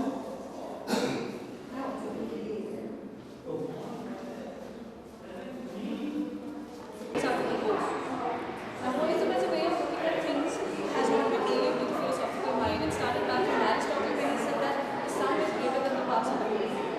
This was the start to Monism as a school of thought, where attention was paid to the argument as a whole rather than just the parts thereof. And recent years have seen a restructuring of modern societies and thought patterns to nurture a more inclusive outlook, taking into account multiple aspects of a conscious choice. The fundamental point I am trying to draw attention to here is that even if we accept the maxim that vegetarian is a healthier lifestyle choice, there is a lacuna of a holistic approach to this discussion of mechanics of choice. Now, one of the earliest accounts of vegetarianism in the Western world comes back from the ancient Greek philosophers. So they quote ancient Greeks, the vegetarianism was classified as being in the food. Pythagoras, Zeno, Theophrastus, Plutarch were some of the pioneers of advancing a wide range of arguments of vegetarianism. And more recently, philosophers like Tom Regan, Peter Singer, and the rest have been known to advance arguments for this. An anthropocentric approach to the issue would focus on the economic, agricultural, as well as medical advantages of vegetarianism. Alternatively, in the East, the idea of ethical vegetarianism is heavily influenced by the concept of ahimsa and karmic retributions of eating animal meat in the current as well as in the afterlife. It was most strictly practiced by the Jains and certain strands of Buddhist thought. In contemporary times, it has been most famously brought to the public eye by Gandhi. Now, Gandhi emphasizes the need for moral arguments on vegetarianism when he says that I think that what vegetarians should do is not to emphasize the physical consequences of vegetarianism, but to explore the moral consequences. Back in the West, Lin White Jr. in his paper, The Historical Roots of Our Environmental Crisis, he said that the historical roots of the ecological crisis can be traced back to the Judeo-biblical worldview. The older pagan religions were nature-centric, while the Christian worldview was anthropocentric. With time, the context in which the human interaction with the environment has changed. Before it was co-living with the environment, now it is dominion. It is a commodity available for our use, and there was a hierarchical order where humans were below the environment, but now we come before the environment. Although the approach changed in perspective regarding the word community, changed the way environmental philosophers think about things, and it makes one wonder if an environmental community is pertinent when it comes to realizing moral agency regarding vegetarianism as well as the geometric phenomena. Environmental philosophers dealing with deep ecology talk about how everything is connected. But deep ecology is utilized as one of the many equal components of a global ecosystem. It sets whose function is brain. Mind as a brain, mind as a function of brain, on the basis of philosophy of science. As philosophy of science explains mind and the brain, he accepted to that extent. As I said in the beginning, Kai Nelson is an atheist in the traditional sense of the term. He would not say that I am atheist. He would not like to say that I am atheist because there is a certain type of negativity involved in branding someone as atheist. He has a paper that you can be better moral if you don't believe in God. This is Kai Nelson. And Kai Nelson basically is a person, if we read that, then he believes in the objectivity of knowledge and he tries to do away with all the kinds of religious dogmas in philosophy of Wittgenstein. So one group of Wittgensteinians are very much favoring Kai Nelson's explanation, but there is another group of Wittgensteinians who are against Kai Nelson's position. They are approaching this issue. So, when this is a very crucial issue, I think that we could go into this debate further and bring out. I don't know whether he is alive or not. He is more than 90 years old, but he is such a versatile philosopher that we need to study Kai Nelson further. In the postmodernism, the philosophy of science, the philosophy of religious Christology, and his books are around 20 books. He is in this social philosophy actually. By this very small observation, what is the definition of human understanding according to all these three? Because if we discuss forms of understanding, even philosophy may be also form of understanding, and even literature and art may also be forms of understanding. So, if there is actually the definition of forms of understanding is very wide, then this would be actually, I think, answer would be very much different. That is why I have limited to few concepts in philosophy on which these three philosophers are debating. Actual minds, what are those? Locke's I know not what, that is substance. Then noumena, those are absolute. Yes. Then mystical experience. All the inextricably They try to put into few notions. Yes. So this basically response of Kyle Nelson is on only few examples which are cited in philosophy traditionally, like just mentioned. We have to focus on only these two in 3-4 issues which are basically taken as beyond human understanding and which is basically taken as nonsense by logical positivists. Meaningless, na? But your question is really substantive because that will put another argument there. If you go beyond these presuppositions. Yes, thank you. Okay then.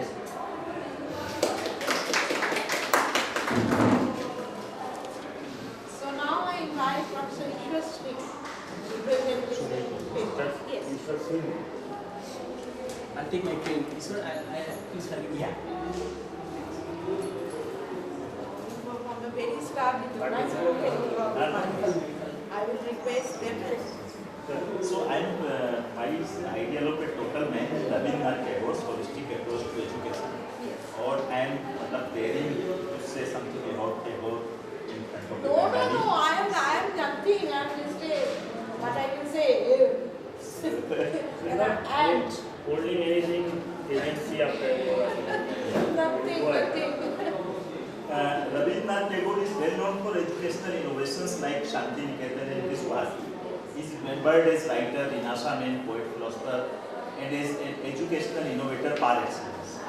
However, there is a tendency in contemporary educational studies to reduce him as a mere builder of Shanti Niketan, a kind of child-centric and nature-friendly educational experiment. And if we see our contemporary educational practice, so even in Bengal, there is no another Shanti Niketan. Rabindranath Tagore is marginalized like anything. So this paper is an attempt to showing that Tagore's educational practice was emanated from his philosophy of human being. And we must be aware of the fact that there can be variety of models of holistic education based on different accounts of human beings. Tagore presented a paradigm of holistic education for an individual born in modernizing India, sitting at the crossroads of tradition and modernity. According to him, the aim of education is intrinsically related to the realization of the sense of a total man. Education is an enterprise which brings normally firstly in human beings relationship with other human beings, secondly with nature, and thirdly with one's deeper self. Tagore emphasized that unless a person rises above the narrow cultural identities, she would be unable to recognize her basic human identity. So ascribed identities one is bestowed upon at the time of birth and other consequential conferment of social status are impediments in the path of realization of one's identity as human being. That is the realization of humanness above the identities of caste, creed, class and religion. To inculcate the identity of human being is the primary aim of education according to Rabindranath Tagore. He firmly believed that such sense of basic humanness is not easy to achieve, so it must be a part of educational curriculum and pedagogical practices. According to Tagore, if one is failed to perceive himself as a human being, he would be unable to build a well-balanced relation with other fellow human beings from different social layers and would always strengthen his ego while doing comparison and segregations. To answer the question that what is the identity of human being, Tagore distinguishes between human species and non-human species or animals. Animal cannot transgress the realm of their necessities, whereas human beings has both aspects. the limiting aspect of necessities and the limitless aspects of going beyond them. In some places, he discussed these as finite and infinite aspects of human being. Tagore articulated a concept of surplus in man, which makes it possible to go beyond self-interests to come into a union with others. The concept of surplus in human being has rich political, spiritual and aesthetics connotations. And this is my argument. This becomes the condition of envisaging a basic human unity, a platform for internationalism. This is a pool of energy to realize the spiritual goal, a means of self-expression for realizing Vishnu Bandhutva on the one hand and attaining spiritual height and creative expression on the other. I'm omitting the quotation of Tagore. The infinite aspect of human being can be realized through going in the path of universal love, maitri and joy, which is intellectual as well as emotional in nature. As Tagore said, that we may become powerful by knowledge, but we attain fullness by sympathy. If one wants to realize human identity, one should also aware of her relation with the domain of nature. And here I will submit that this is the actually one crucial difference from the analytical philosophy of education and Tagore's philosophy of education. And our modern curriculum and all actually university system and school system is mainly based on analytical philosophy education with a concept of rational autonomous person. According to Tagore, there are various modes in which human being becomes aware of its relationship with nature. These are also the levels of self-awareness. Our relationship with nature are our relationship with ourselves as well. These relations range from the communication with nature to the communion with nature. The human being is a product of nature. Thus, nature is the objective source of origin and maintenance of human being. Human being also got his personality while communicating with nature. As Tagore said, all our knowledge of things is knowing them in their relation to the universe, in that relation which is truth. According to S.C. Gupta, this is communication with nature at the cognitive level. Human being forms its personality in communication with nature. If a person is devoid of nature, she is devoid of her personality. Tagore was against the notion of imparting education in denatured situations or factory-like settings. He insisted that only in the vastness of nature students can achieve joyful learning. To be able to relate with the rhythm of nature is also be able to develop spiritually. To learn in the vastness of nature was also important for the growth of liberal attitude, as nature makes no distinction between human beings on the basis of caste, class and creed. To be with nature is also a way to come out of one's egocentricity. Egocentricity develops fragmentary attitudes. To be communion with nature has a distinct educative purpose for fostering the predispositions and experiences of love, joy and freedom. Tagore said, when a man does not realize his kinship with the world, he lives in a prison house whose walls are alien to him. When he meets the eternal spirit in all objects, then is he emancipated, for then he discovers the fullest significance of the world into which he is born. Then he finds himself in perfect truth and his harmony with all is established. According to him, man and nature found the relationship of togetherness and transcendence. When human being transcend her immediateness, the facticity, she regained the whole world through her consciousness of the infinite. The human surplus led human beings to realize her freedom through creativity, and that is the level of communion with nature. The idea of freedom of human being in Tagore does not stand against the nature or other fellow human beings, as is the case with an egoistic self-interest maximizing and thus an alienated and fragmented individual of analytical philosophy. Tagore's rendering of holistic education was connected to the universal vision and yet deeply rooted in one's immediate environment and culture. This is the paper.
array.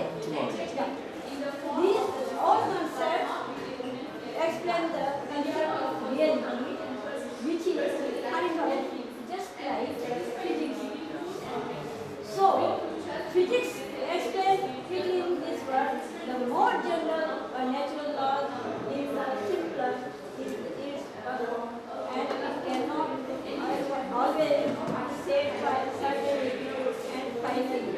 So, conclusion that the all descriptions of quantum of modern physics seems to lead us to a view of the world which is near about similar to Shankaracharya, Mahashunya, and other Upanishadic philosophical systems. So, the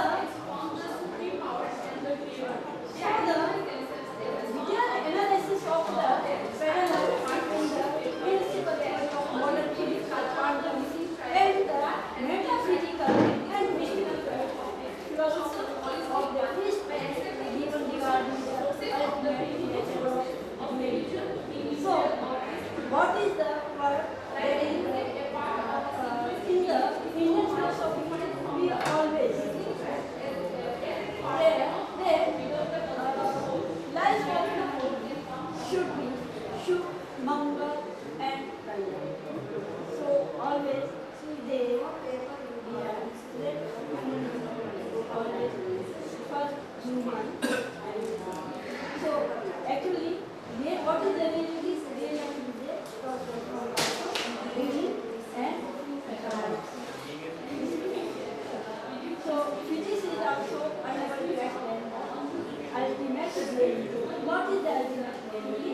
That is the colorless or it is near about similar, or not completely similar, but they are the results of physics and results of Shankar Advaita Vedanta or Mahashunya. So they must out. And now physics is reaching philosophical. They were in found it of the second sector. Physics is like reality is nothing we can see, we can hear. But this is human nature. When something proved by science, then we accept. But science, physics is also beyond from experiment, beyond from explanation. We can't explain. They are accepting. लेकिन वो कहते हैं ना कि नहीं हमें philosophical जो है इससे मतलब laboratory of this world is a laboratory. भैया ऐसे कहते हैं कि यही दुनिया है laboratory हम The thing is that basically अरब रुपए खर्च करके ये रिजल्ट आपको लाना है तो philosophical रिजल्ट आ ही जाएगा. Philosophical है but Madam, I can't speak Hindi. So basically, what Madam, yes, you present your paper very well. There is a combination of physics and philosophy. But the thing is that, as you are well acquainted with philosophical aspects, that where physics has failed to explain something, that's why we have metaphysics. Yes. That's why we have metaphysics. So I want to know, so what is new in your paper that you are presenting? Because physics, we know. Basically, we said that the metaphysics is equal to whose things are beyond, whose things are in beyond physics. Metaphysics That's the definition. That's the literal definition. The issue here is the empirical finding. Whether metaphysics can prove or disprove. Right? We philosophize, we make comparison, but as what the scientists think, they are able to do. That is the strength and also the shortcomings of science as well. So science is also going towards philosophical. Then, ma'am, would you believe that, would you believe that, okay, let us, What will be future we can't see. No, that's different aspect. Maybe may not. But ma'am, keeping within the context of your paper, what you are presenting, that if we expect or accept for a time, for a being, then okay, physics cannot explain all the things. Okay, and you present metaphysics that is solved by here, that philosophy at last somehow they explain the reality. Okay, but do you believe as well as intellectuality? For Vivekananda, education does not mean only to read books and get jobs, but it should be value-based and it should increase self-honor. In one of his famous interviews delivered on 24 January 1898, Vivekananda expressed his ideal notion of education. We want that education by which character is formed, strength of mind is increased, the intellect is expanded, and by which one can stand on one's own feet. With such an education, women will solve their own problems. I am skipping the main book. If we go back to the history, then we shall find that Indian women had very high regards in ancient traditions comparing to other civilizations. Our Vedic and Muslim texts are full of examples like Gargi, Maitreyi, Lopamudra, etc., who have made tremendous contribution in their fields. They were equal to men in every sphere and held a position of equal dignity and respect. As the famous American thinker Will Durant describes, women enjoyed far better freedom in the Vedic period than in the later India. She had more to say in the choice of her mate than the forms of marriage might suggest. She appeared freely at feasts and dances and joined with men in religious sacrifice. She could study and might, like Gargi, engage in philosophical disputation. If she was left a widow, there were no restrictions upon her remarriage. Decline in women's position starts in the latter Vedic period and deteriorated after the invasion of Muslims, who imposed Parda system and other restrictions on them. With the passage of time, because of socio-political and religious turmoil and the gradual blurring of right ideology, results in degeneration of value, women being to lose their due place and were relegated to a lower position. They are completely in the dependence of male, like first their father, after that brother, after that husband, after that son.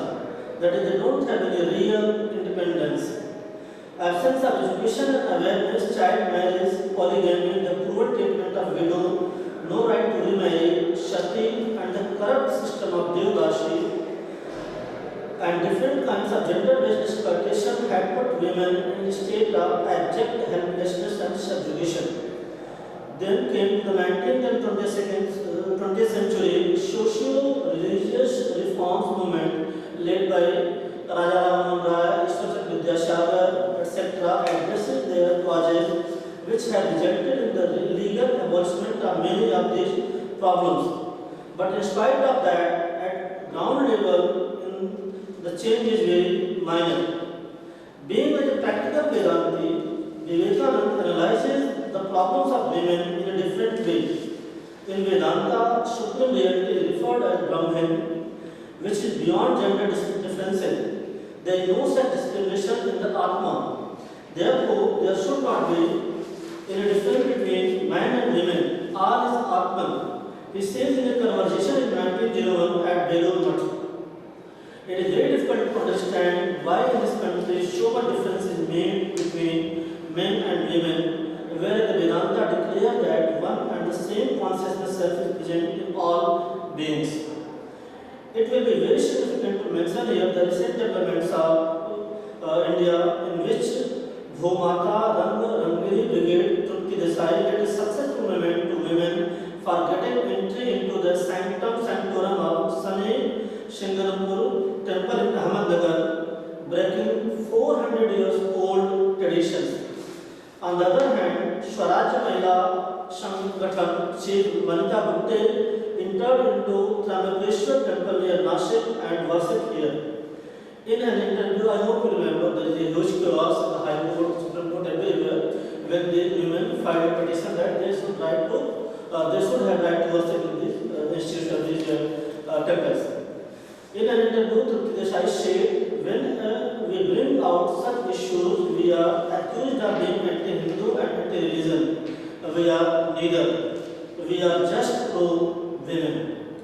In its judgment, Honorable Supreme Court of India observed that women have equal rights in religious matters also. Their rights, dignities, and values cannot be compromised on the basis of gender. Further, debarring women's entry into the temple is against the right to profess and practice religion guaranteed by the Constitution. It is very paradoxical that while for the most of the Indian goddess Durga, Lakshmi and Vaishno Devi are very revered and they worship young girls during Navratri festival as a form of goddess, but on the other hand, they are debarring women from entering into temple because of gender. In our ancient tradition, this is very important, we must know, the idea of perfect equality existed. In a talk published in Chicago Daily, dated 23rd September 1893, Vivekananda said that no Hindu can be a priest until he is married. The idea being that a single man is only half a man and imperfect. This expression signifies the importance of women in religious matters. To revive women's power, Vivekananda shows faith in women themselves rather than men. According to him, we have only to impart education to them. After that, they will solve their own problems. As he writes, educate your women first and leave them to themselves. Then they will tell you what reforms are necessary for them. In matters concerning them, who are you? Actually, Vivekananda was fully convinced with the capacity and capability of women, as Sister Nivedita writes. He knew of no reason why it should be impossible to any women by a strong and simple character and intellect and uprightness of living to make herself a vehicle of the highest ideal. The Swami had no fear of freedom and no distrust of Indian womanhood. For women emancipation, the general perception is that it is a duty, quote, or responsibility, single quote, to men to give power to women. But this perception is not right at all, as it has two difficulties. First, it assumes that men are in the position of the giver, therefore they have a higher status and women's position as a taker is lower. It implies a sense of sympathy towards women which is not acceptable. The second thing is that only women can solve and can feel and realize the problems of their other women, not men. One may disagree with this notion by mentioning some exceptional example, but largely it is true. Therefore, in the real sense, it is a woman who can solve the problems of other women, including herself. Men can understand the problems of women, but cannot realize. They may have sympathy for women's problem, but not the empathy which is the need of all. I travel to interview about South and Southeast Asia, especially about India, all around the world. Some people ask me, I ask them, why you invite me? Why don't you invite Indians? They told me that your standing point different. Your point of view, point of view different. So I want you, like outsider, to see about Hinduism, about India. So we invite you. That's right, I travel. And so many people ask me, always one question is that, for example, China and Japan and Korea, they have war each other for a long time. For example, in the year 1945, Japan and China and war. Since then, Chinese people and Japanese, they hate each other very much. First time, Xi Jinping, when he came into power, he claimed the killing policy to Japan. So it means that the hatred still there. They never forgive to Japanese people. In my country, as I talked to you 2 days before, over 2,000 years we have 200 words with all around the world.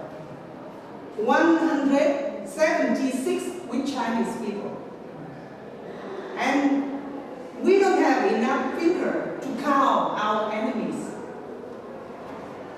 Japanese, Australian, Korean, Cambodian, American, of course, French, so many people. Thai, everyone thinks Thai is very peaceful, something like that. They're not to my country. So how can we live with so painful history? One country have interesting history, how to say, misery country, right? Because you have so many things to count, like you know that Switzerland, 200 years have no war. The day after day is the same. Nothing to be interesting, but they are at peace. Our country is very painful history. And then people ask me one question everywhere. Seems to me that Vietnamese forget everything very quickly. I asked why. They told me that Barack Obama, George Bush, Bill Clinton came to your country and you welcomed them. And they killed your country, you know, during 31 years. They killed 3.4 million Vietnamese. So why you open the door for them? I talk to them. Because Buddhism, we survive with Buddhism. Because the painful history like that is the burden of the past. If we cannot live it there to go forward, no one survives for us. No one can live our life, right? So it means that here's the Buddha teaching. I think that the most important thing, Indian legacy to my country, is the philosophy of life. What is this? Buddha teaching give us the tolerance. I tell you, we have ancestor worshipping. My family, we have my father and 3 more uncles. During Vietnam War between Americans and Vietnam, 3 died in the wartime as a martyrs. And every day, because of our custom, I have to offer the food for them because they all single when they die. Imagine. So, it means that every day I remember that.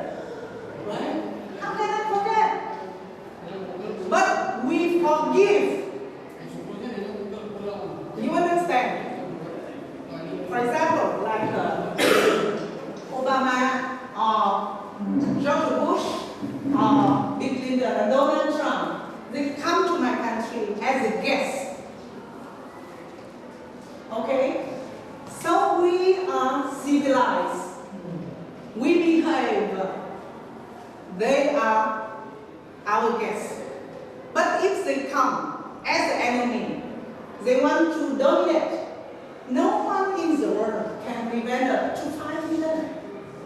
No one in the world, you see China and all other enemies cannot, occupy Vietnam and turn Vietnamese into their slave, right?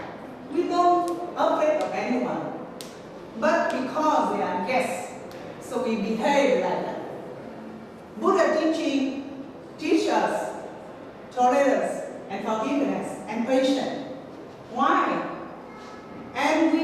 very optimistic because we believe in Buddha teaching universal laws of cause and effect. Yes, if you do something wrong, later on you have to suffer. We don't do anything wrong, right? And if you come to my country right now, you will see that Vietnamese people enjoy every minute of life. So many people ask me, why you always smile? Vietnamese people, they call them smiling people. We survive. We know the price of life. And here is the Sam legacy in history. You see here, our country is the past. And we have in our country, in the center of Vietnam, one Hindu kingdom. It's the center of Vietnam. And you see here that right now they become World Cultural Heritage listed by UNESCO in the year 1999. And here you know that here is some kind of archaeological site. We expected, expected a larger artifact by Indian people left behind. And the second dot here is the site of archaeology excavation. And you see here that it's an Indian legacy on our country. You see the artifact here, the agate and carnelian. And then here is the father, Yes, everything here you see that we can find. This one in our university, why? We have a small museum. And all the excavation here carried out by our professor and students. We as the only one university in Vietnam, we have one library, one museum for natural science. Yeah. And another one is for social science and humanities. And this one is carried out by all our professors and students. Yes. One thing I observed that in Vietnam, everything we do, always very practical, sir. We don't talk much, but must be effective for the country. So we do everything we do. The government can supply for us, support money, and then that all kind of procedure or something like that. It must be useful. Yeah, we don't how to say. Later on we can talk about it because I've been asking you some questions. I translated Gandhi books. Actually, I know it very well. I will ask you some questions. Determine the quality of a so what are the roles these values play in accepting or rejecting a particular hypothesis or a model? So we will answer these three questions one by one. The first question is concerned with, that is, what is it to be an epistemic value? The first question is concerned with defining what an epistemic value is. For instance, while responding to the first question, some have argued that epistemic values are truth conducive. Some people say those values which guide us to the truth, they are epistemic values. Some philosophers of science argue that. They propose the view that epistemic values should be acknowledged on the ground that they may promote the attainment of truth. So, all those values which promote the attainment of truth, which takes us to attain the truth, they are epistemic values. And there are others who have argued that epistemic values must not only advance certain scientific aims, which might also include other goals besides truth. So, there are others, they say that it is, if a value which that guides us to truth, then that is epistemic value. But there are some other epistemic values which may not take us to the truth, but still they might provide some other pragmatic goals. And those values can also be termed as epistemic values. And some other philosophers, because of this reason, they have exchanged the term of epistemic values like cognitive value. So there's a kind of exchange of words.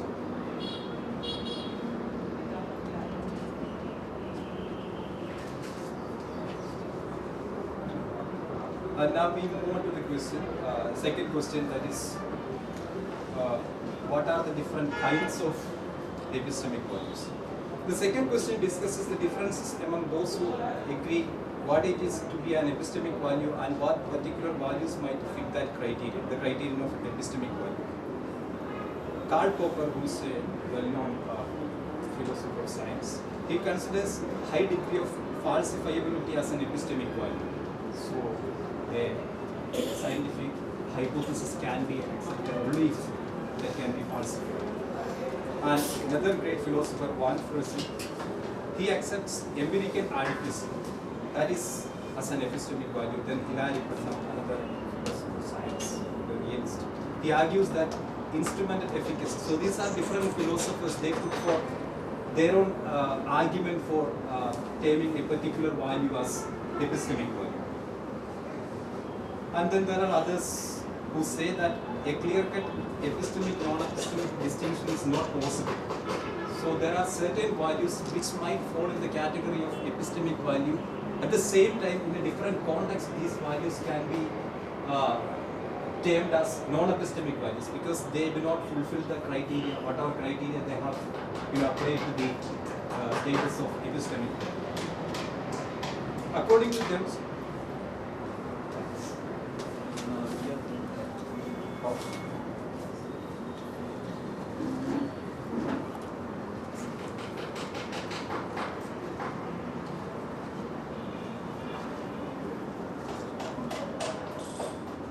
I have used certain technical terms, that's why I just thought it would be easier for you.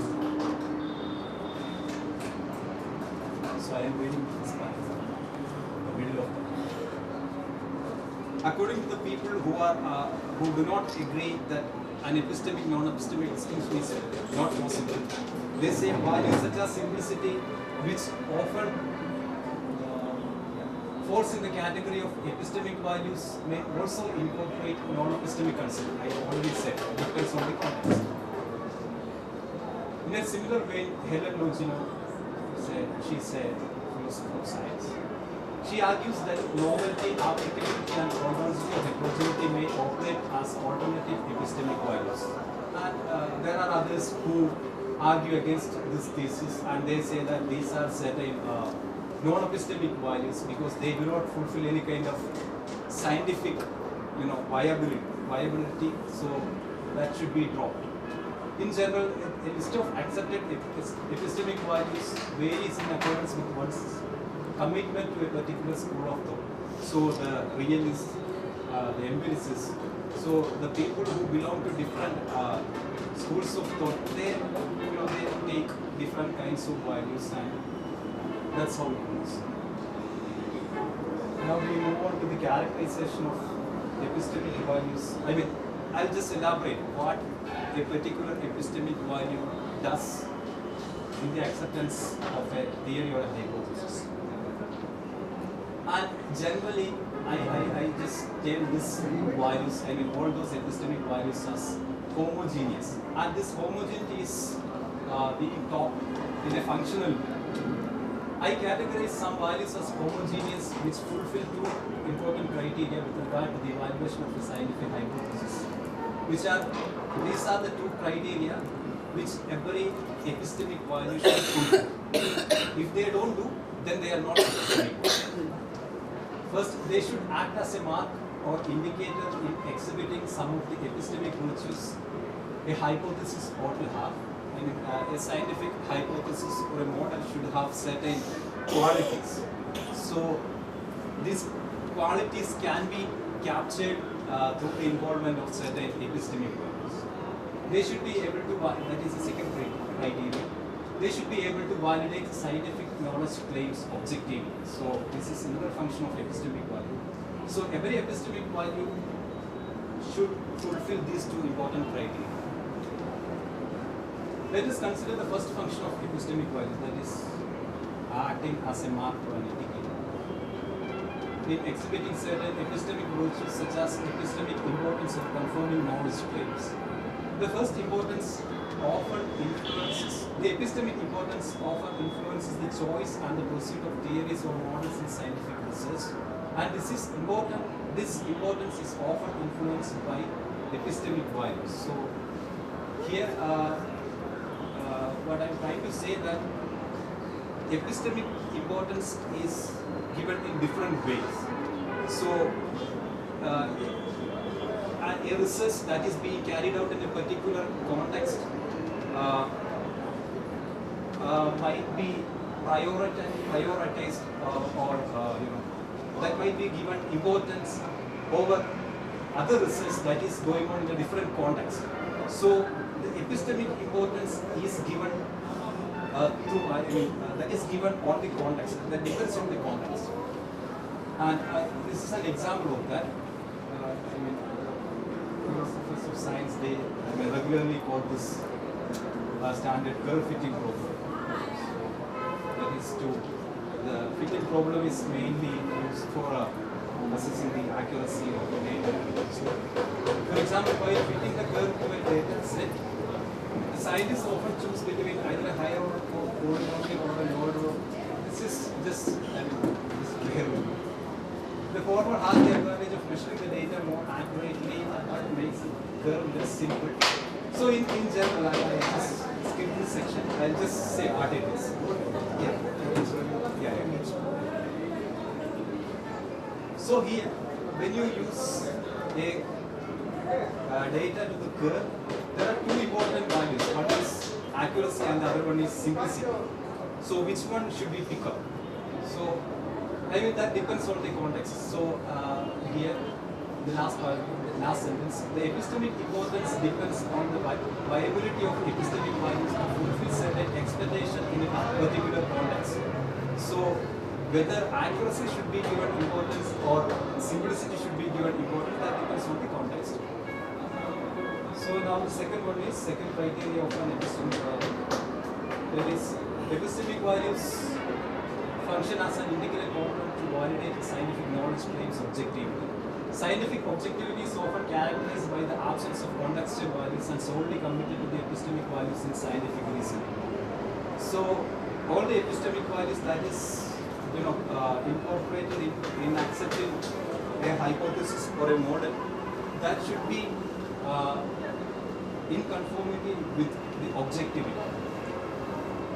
Objectivity is an idea that scientists must aspire to eliminate personal biases, a priori commitments, emotional motives, etc. by attempting to uncover truths about the natural world.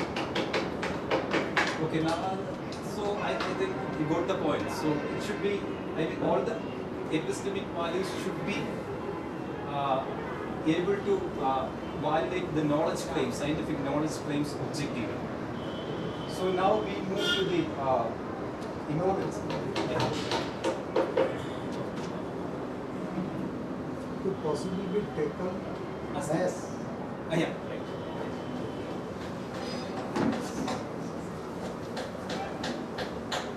Okay. So now this is the important part for our talk. That is the importance of non-epistemic values. So there was an ongoing debate that whether non-epistemic values should be used in accepting scientific hypothesis or model. So that's the whole science and values debate is all about. And now people have come to the conclusion, not the proper conclusion, but still they say that there are certain areas where non-epistemic values should play a certain role. So we will see what are they and how this involvement of non-epistemic value makes scientific research in a better way.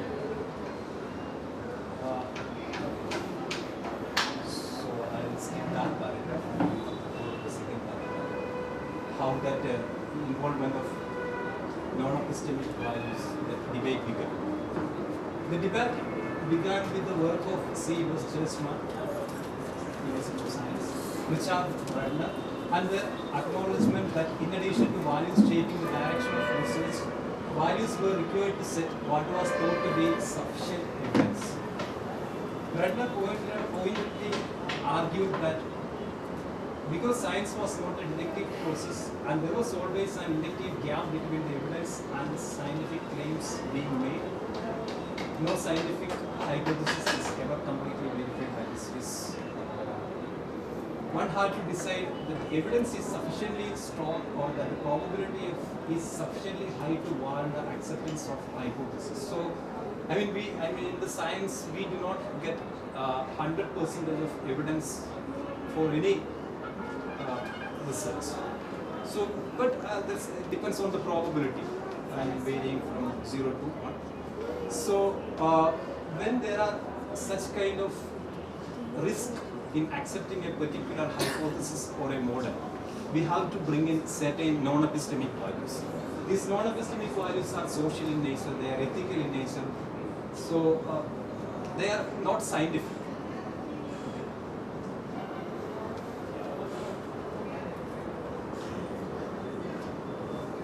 And he termed that problem as the problem of inductive risk.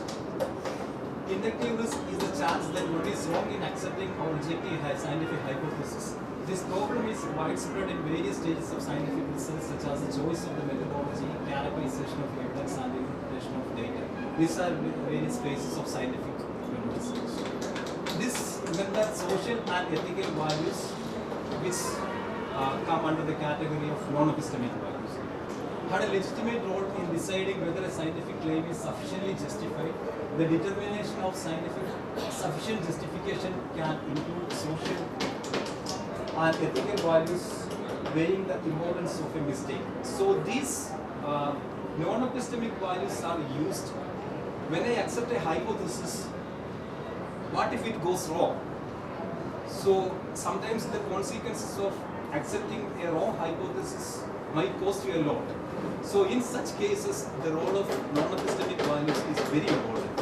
So actually, in order to measure such kind of risk factors, scientists have to use this kind of non-epistemic values. So this is a small study. I'll just read it. This paragraph is very crucial. Yes. Even now there is a debate going on this case. Even that is very much part of our lives. So we will see what it is. This is a case which involves the problem of inductive risk. The research is on the adverse health effects due to the exposure of bisphenol A, that is called BPA. BPA is a kind of substance that is used for manufacturing plastic. Even this one, this is while manufacturing this one, there is a compound that is used. So there have been many studies to test and find the association between adverse health effects and exposure to BPA. So if you are exposed to that, if some health effects happen. So he is a scientist, Baumsar. He claimed that there was an extensive evidence that this bisphenol A, BPA, can cause adverse health effect, and some other scientists disagreed. He argues that the industry supported thus omitted a positive control, and without positive control finding one cannot interpret the reason for purely negative results. The authors also noted that some industry-funded BPA studies used test animals that had a very low sensitivity to exogenous estradiol and thus would not be expected to exhibit effects from BPA. So this is an animal model which there were two studies. One was conducted by some non-profit organization, and they concluded that the use of this particular substance causes health effects, adverse health effect. And then there was another research study which was funded by the industry itself. The industry which were concerned about manufacturing this kind of plastic products. They concluded that there is no adverse health effect, and they proved the result also. but there was some problem in their methodology, and we will see what was that. Whom the Sankhya as an aesthetic doctrine declines to accept. The lot of the pre-associated theories by which Aristotle tries to explain how things come to be as they are is famous account of causality. In looking at his theory, we have to remember to understand the meanings of the word he uses for cause and to forget as we can the associates of the English word. The overtones of the Greek words are legal and mortal. Instead of asking what is the cause of X, we get near to the Greek notion by asking to what factors can be assigned responsibility, credit or blame for X. This is easier to understand if we remember that primitive thinking about cause tends to be animistic. It attributes to conscious agencies what more developed thought attributes to the conscious operations of natural laws. Thunder and lightning, tempests, earthquakes and other impressive natural phenomena are interpreted as expressing divine disapproval. There are gods of the sea, the wind and the forest, and their moods and wishes are evinced in the face of nature. Civilized man emancipates himself only gradually from these ways of interpreting natural events. Much of Greek popular thinking was still at this level. We have seen to that even the philosophers and scientists, at least in their attitudes to the heavenly bodies, tended to think in this way. Aristotle distinguishes four factors that are necessary and together sufficient to account for a thing being in a certain state. The first of these factors is the existence of material cause of a thing. Secondly, we have the law, formula of definition of the thing giving the principles according to which it is constructed. This is the formal cause. Thirdly, we have the source of movement or change, and lastly, there is a final cause, the end or purpose of the things. Aristotle's specific examples given to illustrate his theory are not very satisfactory. Perhaps we can more easily see what he has in mind by explaining his example of house building, the bricks, mortar, glass, tiles, and so on, which go to make a house or its material cost. The craftsman who put this material together are the extent cost. The formula cost lies in the plans of the architect, and the final cost is the purpose for which the house was built, that of providing comfort and shelter. This explanation is somewhat inconsistent with the spirit of the Sankhya Yoga teaching of Prakriti. Not only binds but also liberates the self from bondage. Indeed, Purusha's liberations, as we shall see, is the ultimate purpose for which it devotes. There is another explanation which again seems to run counter to the dominant part of the doctrine. It is stated that the gunas are called because they form a category subordinate to the Purusha, which implies that spirit here is a more important and that Prakriti is only something that minister to it. The explanation, though supported by certain statements of old authorities, would retry the avoid dualistic character of the teaching by making one ultimate entity depend upon another. As regards the nature of the gunas, Sattva represents whatever is fine or light. Tamas, whatever is coarse or heavy, and Rajas, whatever is active. It is clear from this description what the conception is arrived at as a hypothesis in accounting for the diversity of the world in its material as well as its mechanical aspects. Their triple character mainly signifies that 3 is the minimum number of elements necessary for such an explanation. If only one guna is postulated, it would not explain variety at all. If two, they would either cancel each other's effect. thus leading to transformation, whatever, or one would dominate over other always, thus leading to monotonous movement in a single direction. In later Sankhya is found the important development that ease of three gunas is manifold and that infinity of Prakriti is due to their indefinite numbers. In this case, the triple division would be the result of grouping together the like gunas. Such a view undoubtedly explains better the disorder and diversity of the world of experience, but at the same time it makes the doctrine more like the Vaisesika with its belief in an infinity of atomic reals with the qualitative distinctions. In fact, the concept of the four causes in a straightforward sense is not really applicable to any process other than the construction by human beings of planned artifact like a house or machine.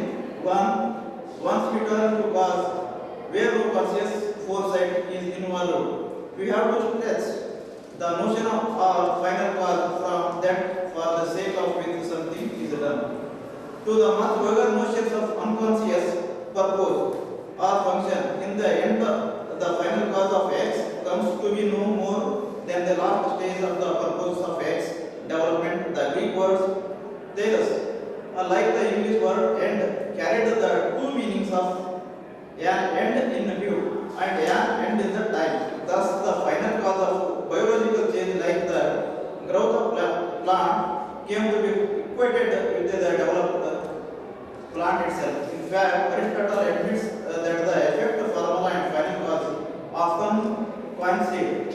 So that his account of causality is one aspect of doctrines of matter and form. The material causes is matter, the formal efficient and final cause together constitute the form.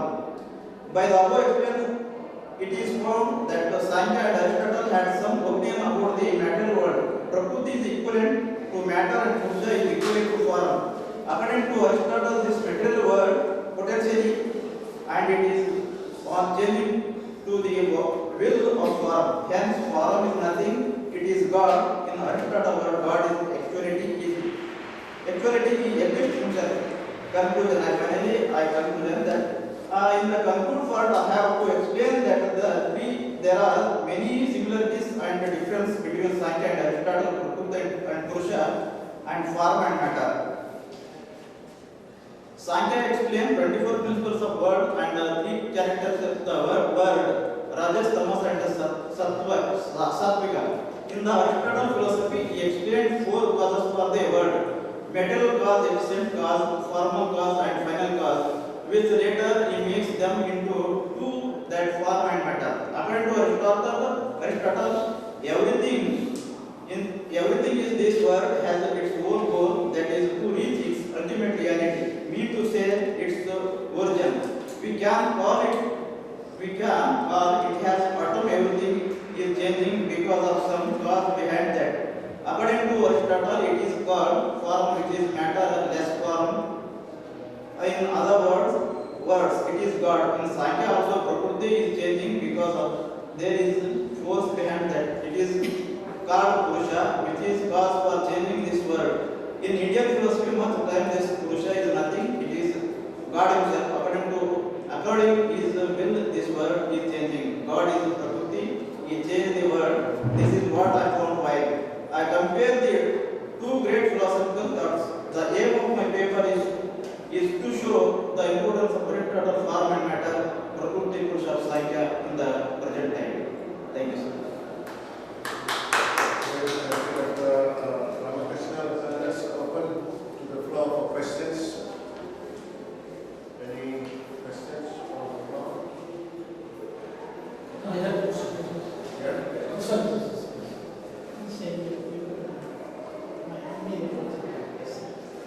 He's doing networking. Any questions? It's a very good comparison, my friend Ramakrishna. One doubt is still not clear for me. What is the notion of absolute form or absolute matter in the philosophy of Aristotle? Is it possible or they are just, you can say, theoretical entities? Absolute form, absolute matter. Are these two things possible in philosophy of Aristotle? Yes, it is possible. How? Form and matter are different. Okay, yes. I ask The matter,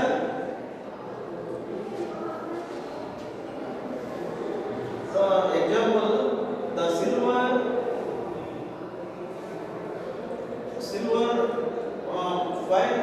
volume is different.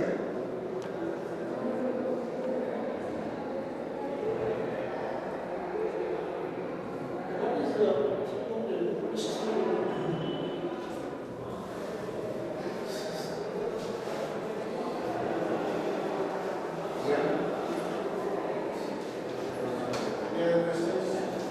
So actually, what is your rating? Aristotle form and matter of Sankhya. Aristotle matter, form and matter of Sankhya. Final. Okay. Aristotle form and matters of Purusha and Sankhya. Purusha and Prakriti. Sankhya.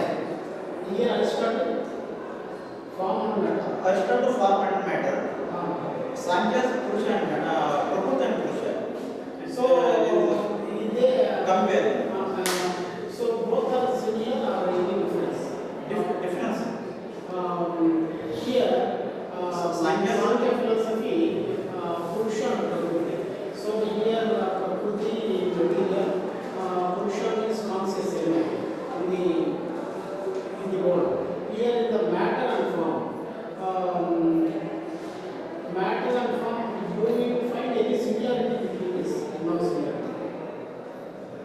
Matter and form are different from different. Okay. What is meant by matter according to Aristotle? What is the matter form?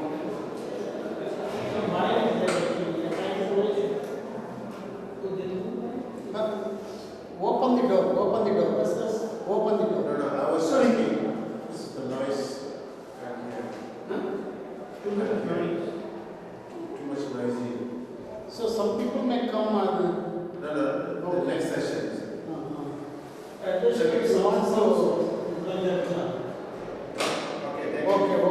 that is fine. Okay. You should know that we are celebrating. Thank you.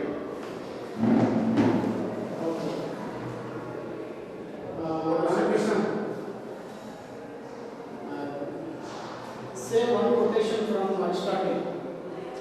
Any quotation. So I am sharing something. Knowing oneself is the source of wisdom. Knowing oneself is the source of wisdom. By Aristotle. Okay.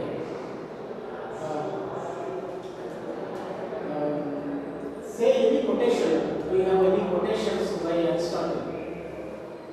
Any philosophical say Aristotle says because in 2013 I have gone to Greece, Athens, 23rd World Congress of Philosophy. I stayed 7 days in the Athens. One conference, just a session, conducted for 3 hours in the Aristotle marketplace. I stayed there in the Plato Academy, one program, in the Plato in the university. We have seen Socrates there also. In the Aristotle marketplace, one big part is there. The ancient construction on Aristotle's philosophy. In that program, they organized a 2.5 hour session. We find many quotations related with. Say one any quotation. You have any remembrance? Okay, no problem. Thank you. All the best. All the best. It is a good beginning. All the best. Please say. Okay, thank you, Dr. Ramakrishna. And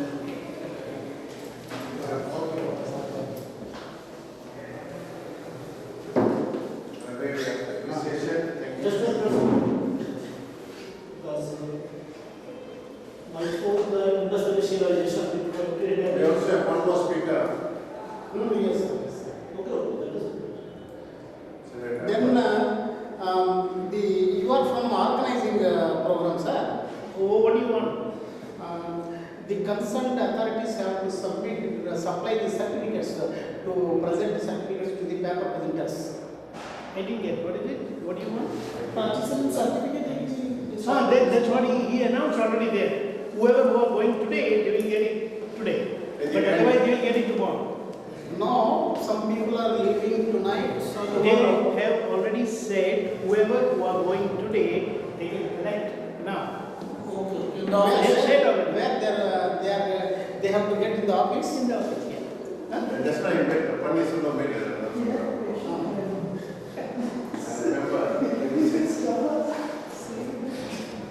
Next, we have a speaker who comes from the next session, Somnath, is it? Yes.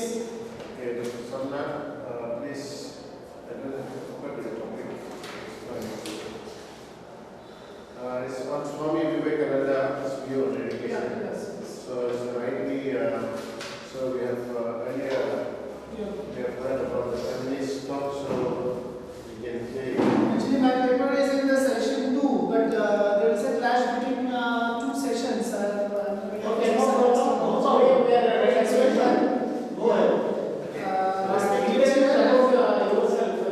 respected chair and dignitaries, myself, Dr. Research Scholar, yes, and I'm saying myself, Dr. Somnath Sarkar, Assistant Professor, Department of Sanskrit, University of Kalyani, West Bengal. West Bengal. Yes. Actually, my topic, this is the topic for Asian Philosophy Conference. They have said that the Swami Vivekananda's view on education, a holistic approach. I would like to say that my previous Dr. Srivastav, he said during the emancipation of educational thoughts of Swami Vivekananda's illuminating lecture was there. My interest area is to the theory and practice of Swami Vivekananda's in the practical views of the so many Ramakrishna mission schools, residential colleges are there in West Bengal and all over India. In South India also, Bangalore and Chennai also is there. So Swami Vivekananda's view for the holistic education, there is the man-making education. There's the theory is the education is the manifestation of perfection already in man. And the next was is he warned that education by which character is formed, strength of mind is increased, the intellect is expanded, and by which one can stand on one's own one Why feet. you are taking that rough book? Do you have any grammar? Actually, this was saying for the Asian Philosophy Conference abstract, okay? But I can't attend the Asian Philosophy Conference because of my. Actually, I am not prepared this paper because I say in their email that I will not attend Asian Philosophy Conference. But whenever I receive this program schedule, I just see the copy. And my name is there. Because they say that Asian Philosophy Conference there is agencies. That's why Actually, when you have arrived here? on 3rd late night. Okay. So, It's not that, 4th late night. Okay. I am 58. I am a professor, head of the department, chairman in the philosophy of years. So we are only suggesting to you for a research scholar or a professor or anybody in the taking some points and talking is a the style is just like a cheap guest style. For example, you listen first, then we have listen first, you listen. Taking any chief guest will come, very VIP will come, he will take some points and he will express. In the classroom teaching, some people may take some points and they. Here in the seminar, if you have no time, you have to listen. You have to write some paper, 1 or 2 papers, the typing or manuscript, anything, or you read that. Otherwise, keep all the material outside, speak spontaneously. This is a seminar style. Yes, I understand. Actually, I am not prepared because the